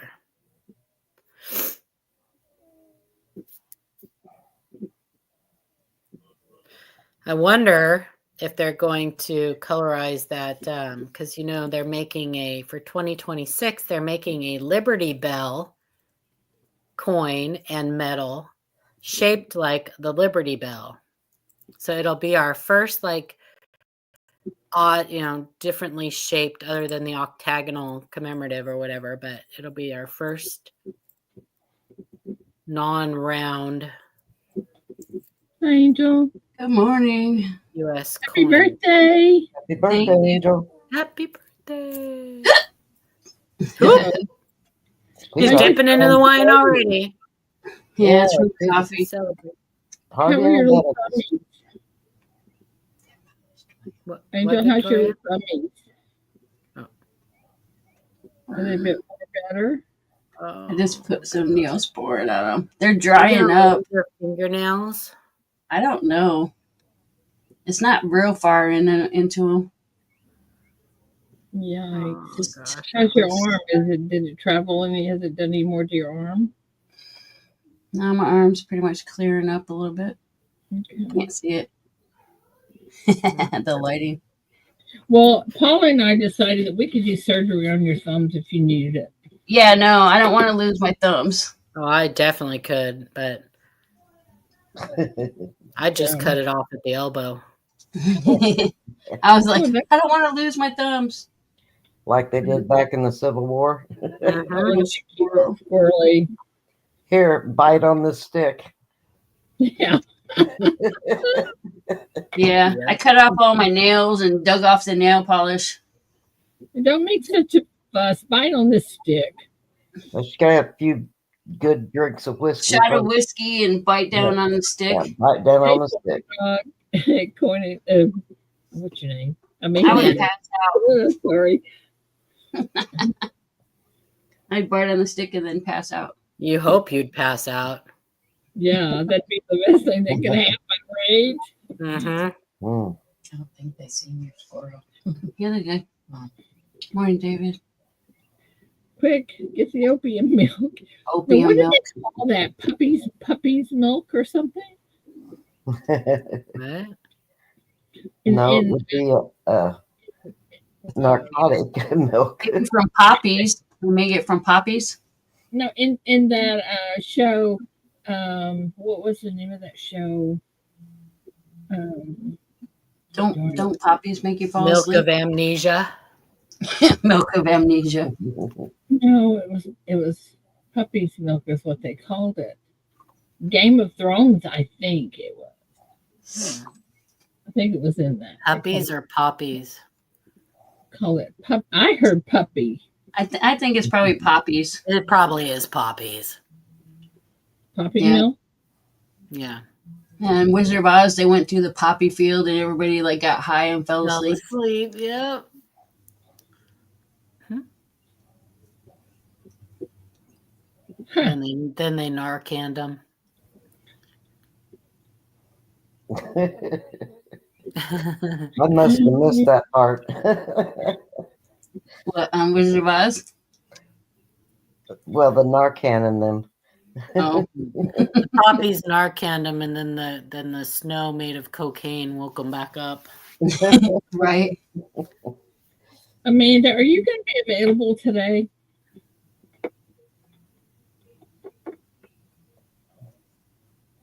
And if so, Yes, she is. what time? I can do it from 10 o'clock on, I think.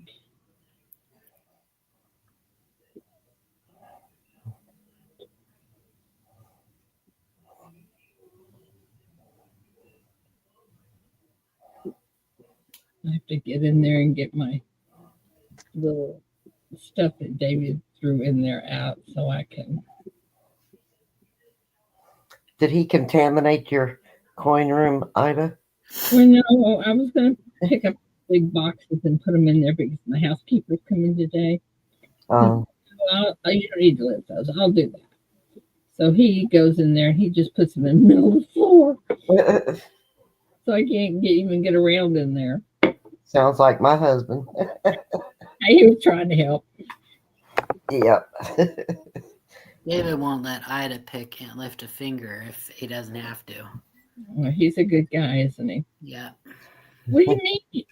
Okay, honey, I'm gonna go get gas. No, I'll get it. I'll get it. Not to worry. Mm-hmm.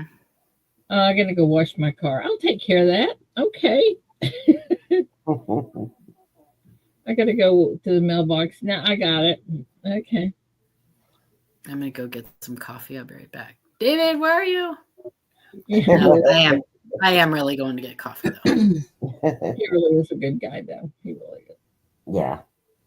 What do My you do? husband Hide in your too. you hide in your coin room when the cleaning lady comes? Absolutely, I do because I'm so busy in there, especially this, right now with the St. Jude's. Holy Toledo! I got about 3 weeks of work. I got to get it done by the 15th. I don't know how I'm going to do all that, but I will survive it, depending on what Amanda does to me today. Sounds like what you do to Amanda. Send a whole bunch of pictures all at once. Victoria, stop it. You're gonna have to get her a wig after this. Paul hasn't got anyone to give her coffee for her. I know, poor baby. Paula says she's pulling her hair out.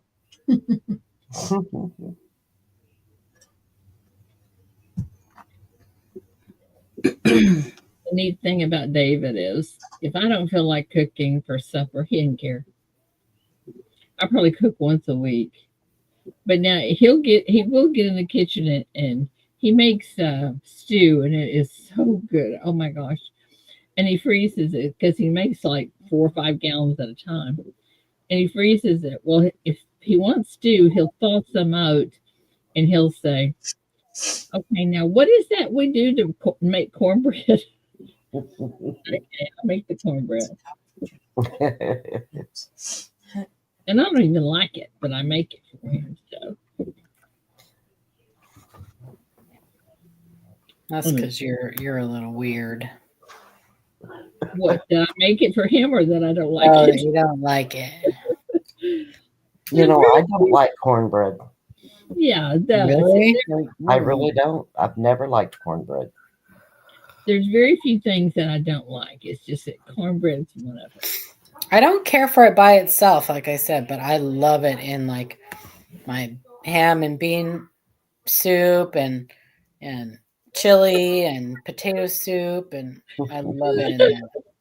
You see what I'm had to put in there? Gray hair. You're going to look as old as me, Amanda. Buddy.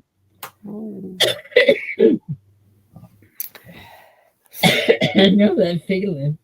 Say what time she was going to be available.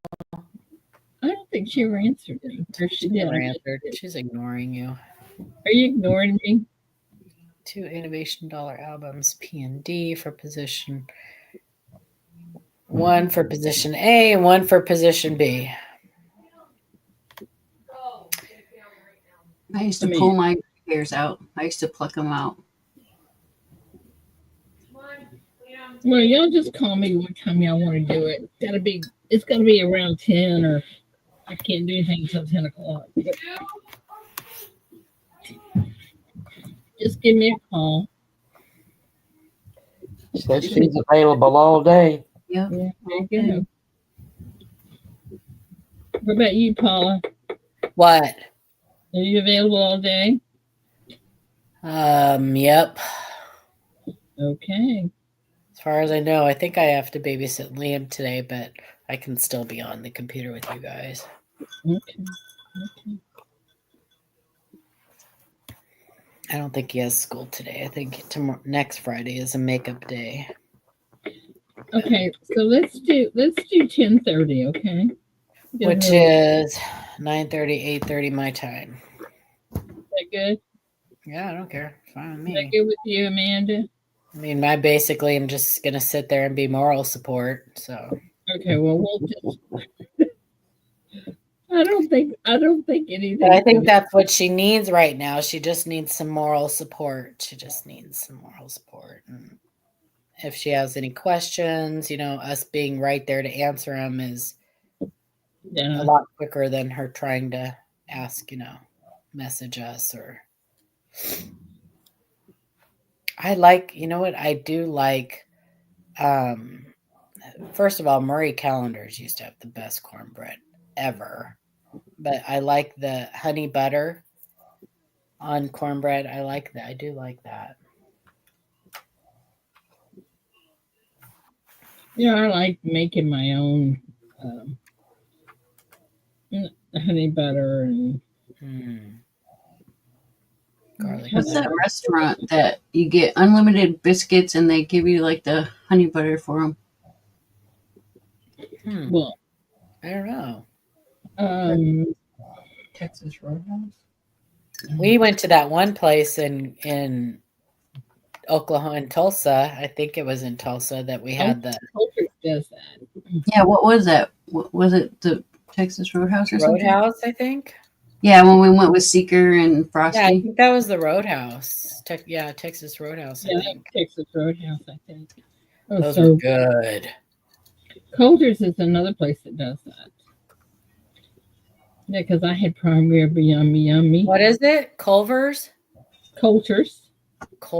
Oh, there's another place that has tossed rolls or whatever. They throw the rolls at you. Oh, the home of the road. Yeah. Roll. I got those when we went to, my ex-husband and I went to Branson, Missouri one year, and we ate at that restaurant. That was hysterical. And they give you they serve like family style sides and. Yeah. And if you miss the roll, don't pick it up. They'll throw you another one. Yeah. I don't care much for Cracker Barrel. I didn't either. I've only been there once, and I didn't care for it. Yeah, I've never been crazy about it. I like the gift shop. Breakfast. Yeah, I like the gift shop. You went there, what, Angel? I've only been there once, and it was for breakfast. Oh, their breakfasts are probably good. I mean, it's hard to screw up breakfast. Even Denny's can cook a breakfast. But. If you screw up breakfast, you don't know what you're doing. Mm-hmm. Exactly. David and I went out to remember that restaurant, Paul, that we went to that was Neon Moon? Remember that? Yeah, the one that had the horrible banana pudding. Yeah, well, no, was it that? Yes. One? Okay. Well, your friend zone or whatever. Yeah. No, not that one. It's a different one. Lambert's. What's the one that's right down the road from you? That's well, it was all of us. No, it was the Neon Moon is the one you and me and David went to that I took pictures with you guys. That was Neon Moon, but I didn't think the banana pudding was there. Yes, it was. I got it to go, and it was terrible. And anyway, we've decided. I used to love that place, but we went there last night and got Mexican food. That's always my favorite there.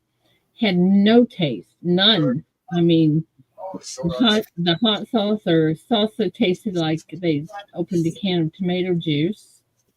I was very disappointed. How about you a big cup of coffee? Morning, I went there for lunch. Hello, right? When I was last year. Hi guys. Bye guys. You gotta have Bye. I'm getting served breakfast. Hi, bye. Yeah, Kate gave me the day off of work today so I can relax.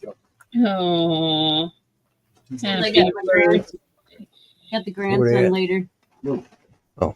So much for relaxing. Well, he wanted me to be all relaxed all day so I can deal with my grandson later. Americans make $3.50. But we're going out to eat at the Asian buffet. Oh, Angie, I can't.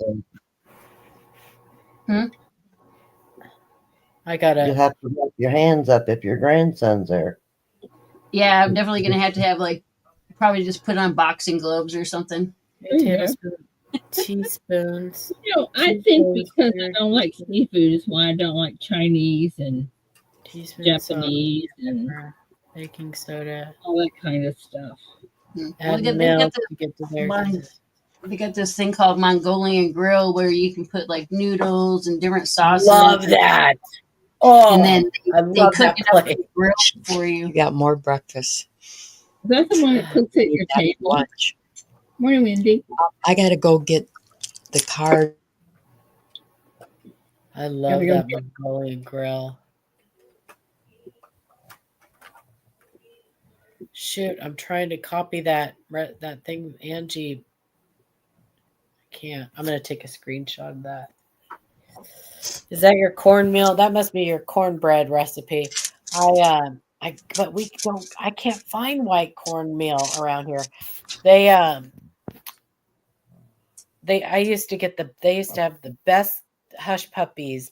In Kentucky, my family would make the best hush puppies, but they always use the white cornmeal.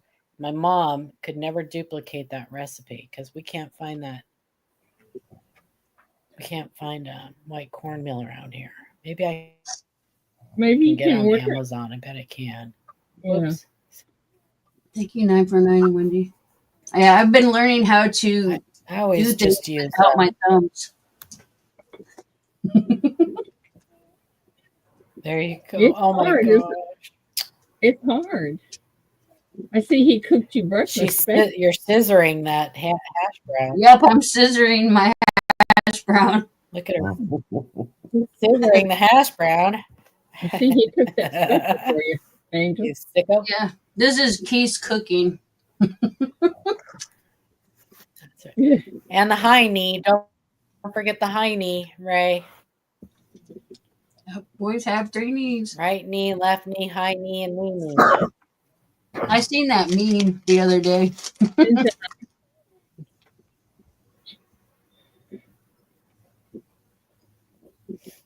Well, I hope you Everybody have a forgets the wonderful high knee. Sausage McGriddle.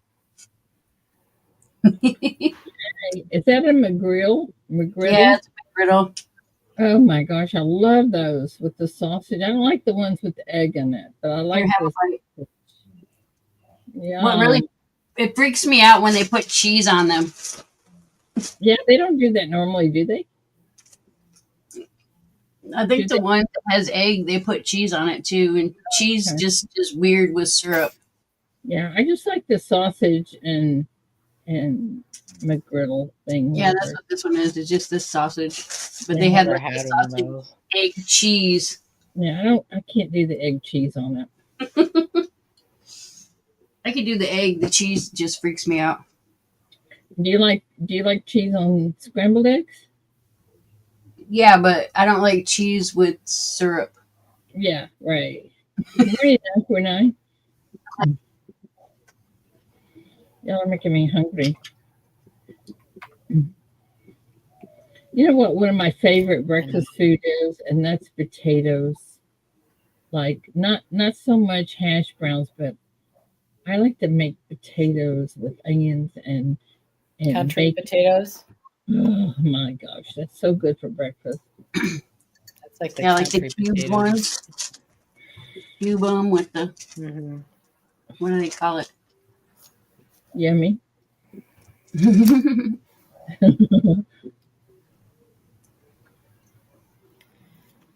My favorite breakfast is bacon. Bacon. And a side of bacon. You know what I need to make? Well, I don't have enough milk. I don't want to go to the store. Never mind. Morning, John Chink. I was going to corn chowder, but I don't have that stuff. Don't you guys have DoorDash there? No. Come on, Paula. Where do you think I live? I don't know. I would think in your small little town, people would be jumping on the chance to be a DoorDash driver. I only need one. That's right. And on a horse-drawn carriage. Yeah, like the Amish. Yeah. Get It's your called food door. delivered. It's called door slow walk, is what it's called. Hey, we could do Nobody's that. dashing in Quitman, Texas. We Nobody don't have dashes we anywhere. have 2,000 people here. Come on. They're not dashing anywhere. You could start your own DoorDash business. Yeah. Yeah, wouldn't that be cool? We'll hook up the team and the Mules. wagon. Yeah. Mhm. You Or still be have delivered- them? You Oh, could be yeah. delivered on tractor. Yeah, wouldn't that be? We could do that I too. thought David was selling the mules. Tractor delivery. If he'll ever sell those mules, to tell you the truth. Good. He might loan them to somebody who has a wagon because they're really good, but I don't think he'd ever. I know, Mama T. DoorDash is expensive. I know, but sometimes We do it's that worth in it. Arkansas sometimes when we get really lazy. But holy Toledo. It's probably 30% of your food order. We have like Uber Eats too. Yeah, yeah. Tractor Dash. Joe and That would be Diane. good. Yep, Tractor Dash. Well, we always said if the gas got too high, we just take the.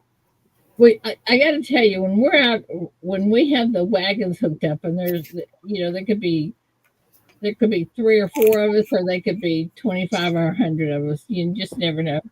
But anyway, when we're driving the wagons, sometimes we'll stop and we'll stop at Brookshire's or some kind of grocery store thing that has a big parking lot, so everybody can run and get anything they want. And we get some of the funniest looks, and people come up to us and, "Are y'all selling rides today?" "No."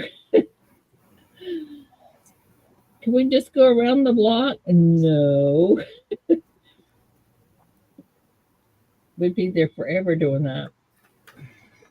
But we did do that one time for St. Jude's Kids. We took our wagons and we charged the adults, and the kids rode free, but we charged the adults, which was, of course, donated to St. Jude's. And that was fun.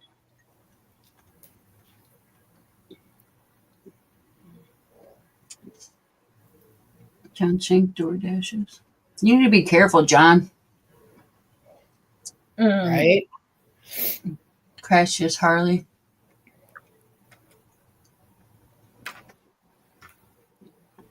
The thing with DoorDash, if they mess up your order, you can't really do anything about it. They're not gonna send somebody out to correct your order, and They'll Well, it's refund not it. the DoorDash person that screws up your order. It's the no, restaurant. absolutely not. We Yeah. ordered tacos from Taco Bell. I mean, taco something, not Bell, but whatever it was, and it didn't have any meat in it. The meatless taco. Yeah.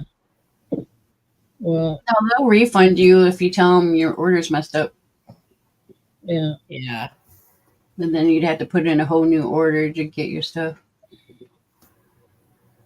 Yeah, but does the Uber or DoorDash, do they also refund your money? Well, you do it on the app, so you contact the app, and the app refunds your money. But oh, you mean you do? Okay, I got you. Yeah, the app. Mm-hmm. We had a DoorDash people. We didn't even order it, and they left it on the back side of our coin Gosh, shop. they did not. Yeah, they left it on this little step in the back next to the dumpster. Oh my gosh! Had the DoorDash receipt and everything. I can't believe they just left it there.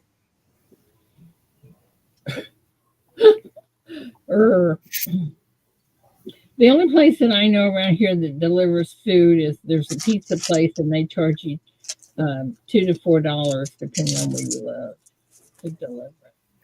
I don't think I would ask for a refund from the door. I would ask for a refund from the restaurant, but I mean, it's not the driver's fault. They should get paid, because they're using their own car, their own gas. I agree. They should be able to go. They should be able to go to the restaurant and have the restaurant reimburse them. But then, All the it's like 30% in Arkansas, and that gets really expensive. yeah. Well, get your lazy ass up and go get it yourself. Yeah, that's the whole thing. Don't put I'm your just jammies saying. on. Don't put your jammies on at 4 o'clock and then expect. That's right. I'm just saying, you don't want to pay 30%. Get up and get it yourself. I did go to the store in my pajamas one day, pick up pizza and have a drive-through. I would have been embarrassed if I had car trouble or something. Did you guys see that one video, the DoorDash guy that spit in that person's drink, and he caught it all on Ring camera? Oh my god! And he confronted the guy, and the guy ended up getting arrested. As he should have. Yeah, that's nasty. And the guy's he's like, why did you? I don't know why I did it. I just did. There was no reason for him to do it. He just pulled the lid off and spit. He was having a bad day. Spit in this guy's drink, and the guy said, "That's for my daughter," and that was my daughter. She's a little girl, and anyway, it was pretty sick. Mm-hmm. Well, I hope he got arrested. He needed to get arrested. Yeah. I'm just, it's a good thing that guy had a Ring door camera. Makes you wonder how many other people's drinks he spit in before he finally got caught. Well, I'm very hesitant to send food back at a restaurant. Yep. You would think he would have did it in the car before he got out, and because you could get caught if someone opens the door on you. I did it it was so stupid. He's walking up to the house and he just popped the lid off, spit in it, and put the lid back on. The guy's Ring camera just caught the whole thing. John Shanks said he can make about $30 an hour. Got to keep your delivery ratings up, your acceptance rating. Yeah. Yeah, you can make good money. There's a lot of lazy people out there. I'm sorry. It's not all lazy people. Well, there are people that that don't drive or that didn't want to get out because they had our jammies on. That was lazy or whatever. Or just Well, we got used to it during COVID. Listen, I've used delivery before. Yep. I've used delivery. Yeah, before, I'm having trouble that's finding I'm lazy. food that I like better than home cooking. That's true. There's no food I like better than your home cooking either. My home cooking. The tips suck. Food always tastes better when somebody else makes it. It does. That's a fact, Jack. That's a fact. Angel, you don't mind cooking while you're here, do you? Sure.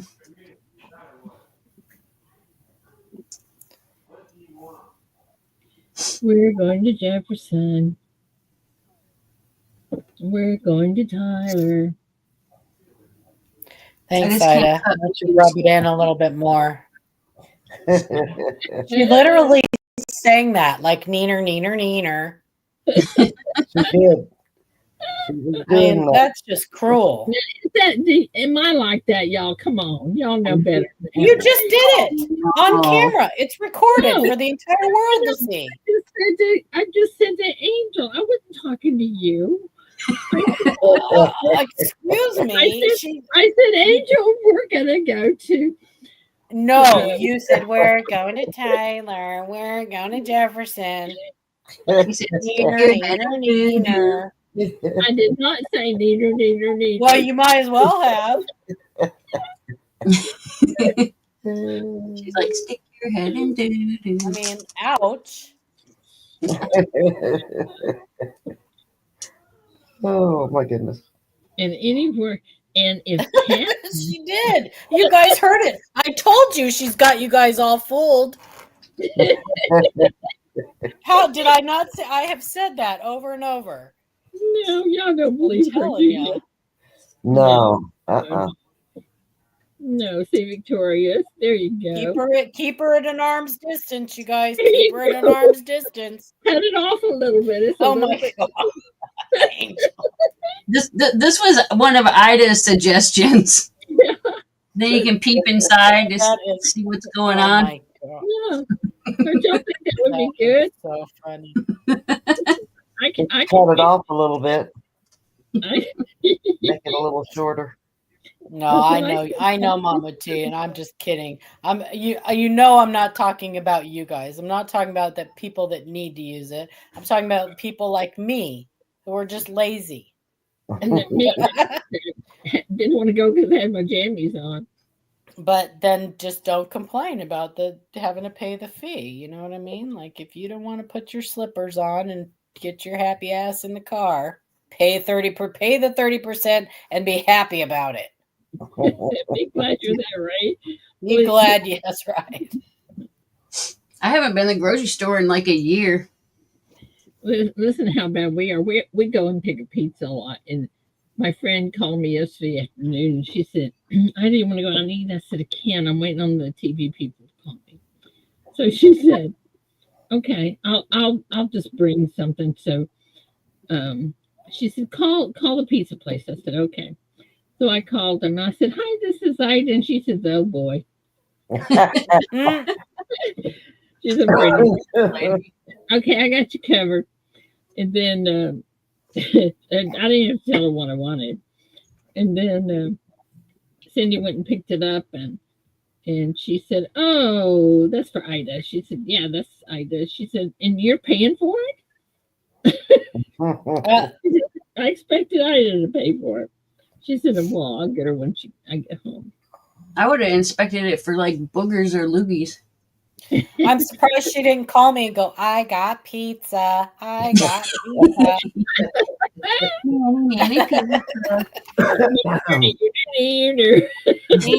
Neener.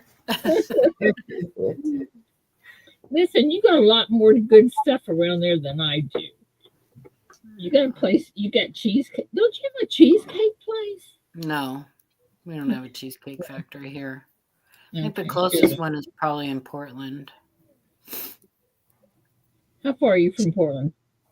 5 hours. Oh. 4 hours, depending on traffic Yeah. and how fast I go. Well,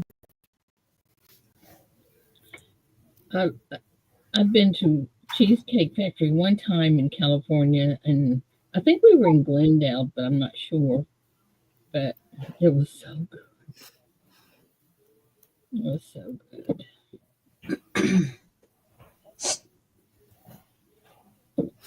But I love cheesecake. I like homemade, like North New York home. Is it New York home style? I think maybe. New York cheesecake. Yeah. Is it just New York cheesecake? Yeah. Or is it New York home style? I think it's just New York cheesecake. And you put like 8 eggs in it one at a time. Oh, I love them. I love it when it's homemade. Amanda, are you still here? Are you going to set up that and just send me a link? Yeah, send me a link too. Okay. That's my thumb, John. She's got owies. Okay. Oh, yes, they're finally drying up, I think, though. I put Neosporin on them, though, because they hurt. Oh. When they get super dry, it starts throbbing.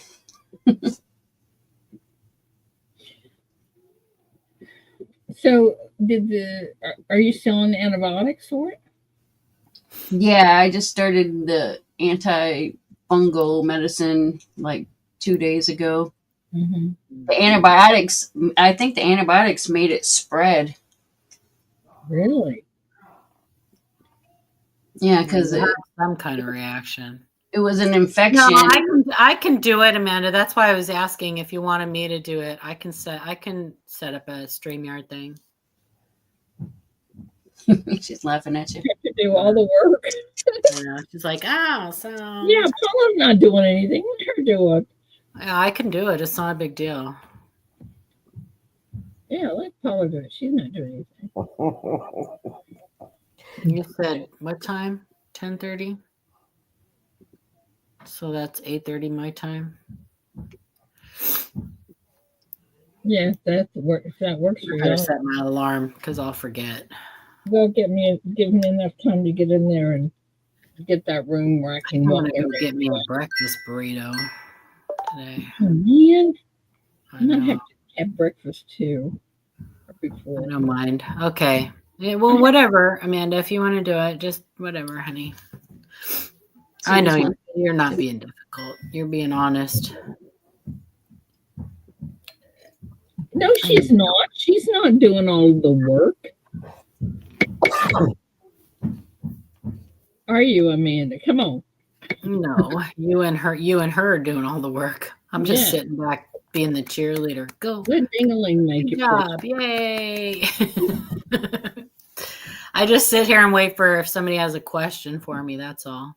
Like And gives her opinion. Paula, this Canada dollar. Well, you know what? I didn't understand that, and I still don't. Why don't they put silver on it? Why did they just put it in a holder, and I'm supposed to know it's silver? Well, if there's no other option, if that year they only made silver dollars, then they won't put silver on the slab. And how am I supposed to know that? I know you're not. That's why you ask questions, and that's fine. And the thing is, you can't even find it, and that coin was not pretty. Even though it was in a I should have gone, well, I could tell you, but I won't. Neener.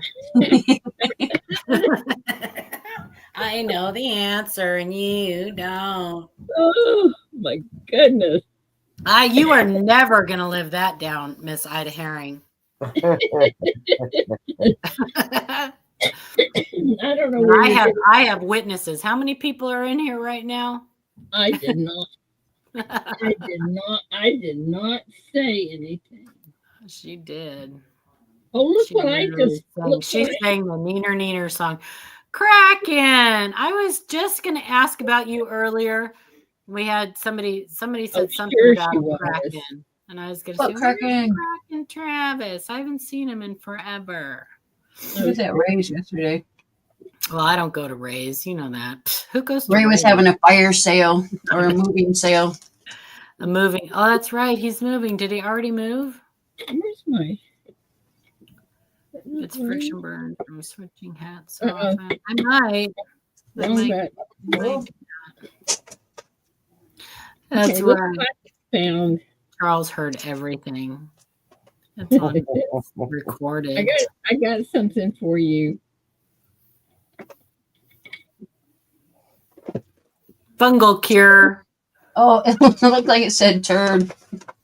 Doesn't it kind of look like it says turd? Turd cure. Literally, it's showing a toe on there. It's for onychomycosis.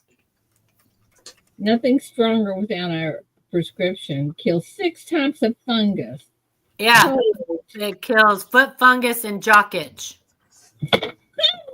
Morning Bella's Forge. I'm not kidding. I'll bet you if you read on that, Ida Herring, I bet on that box.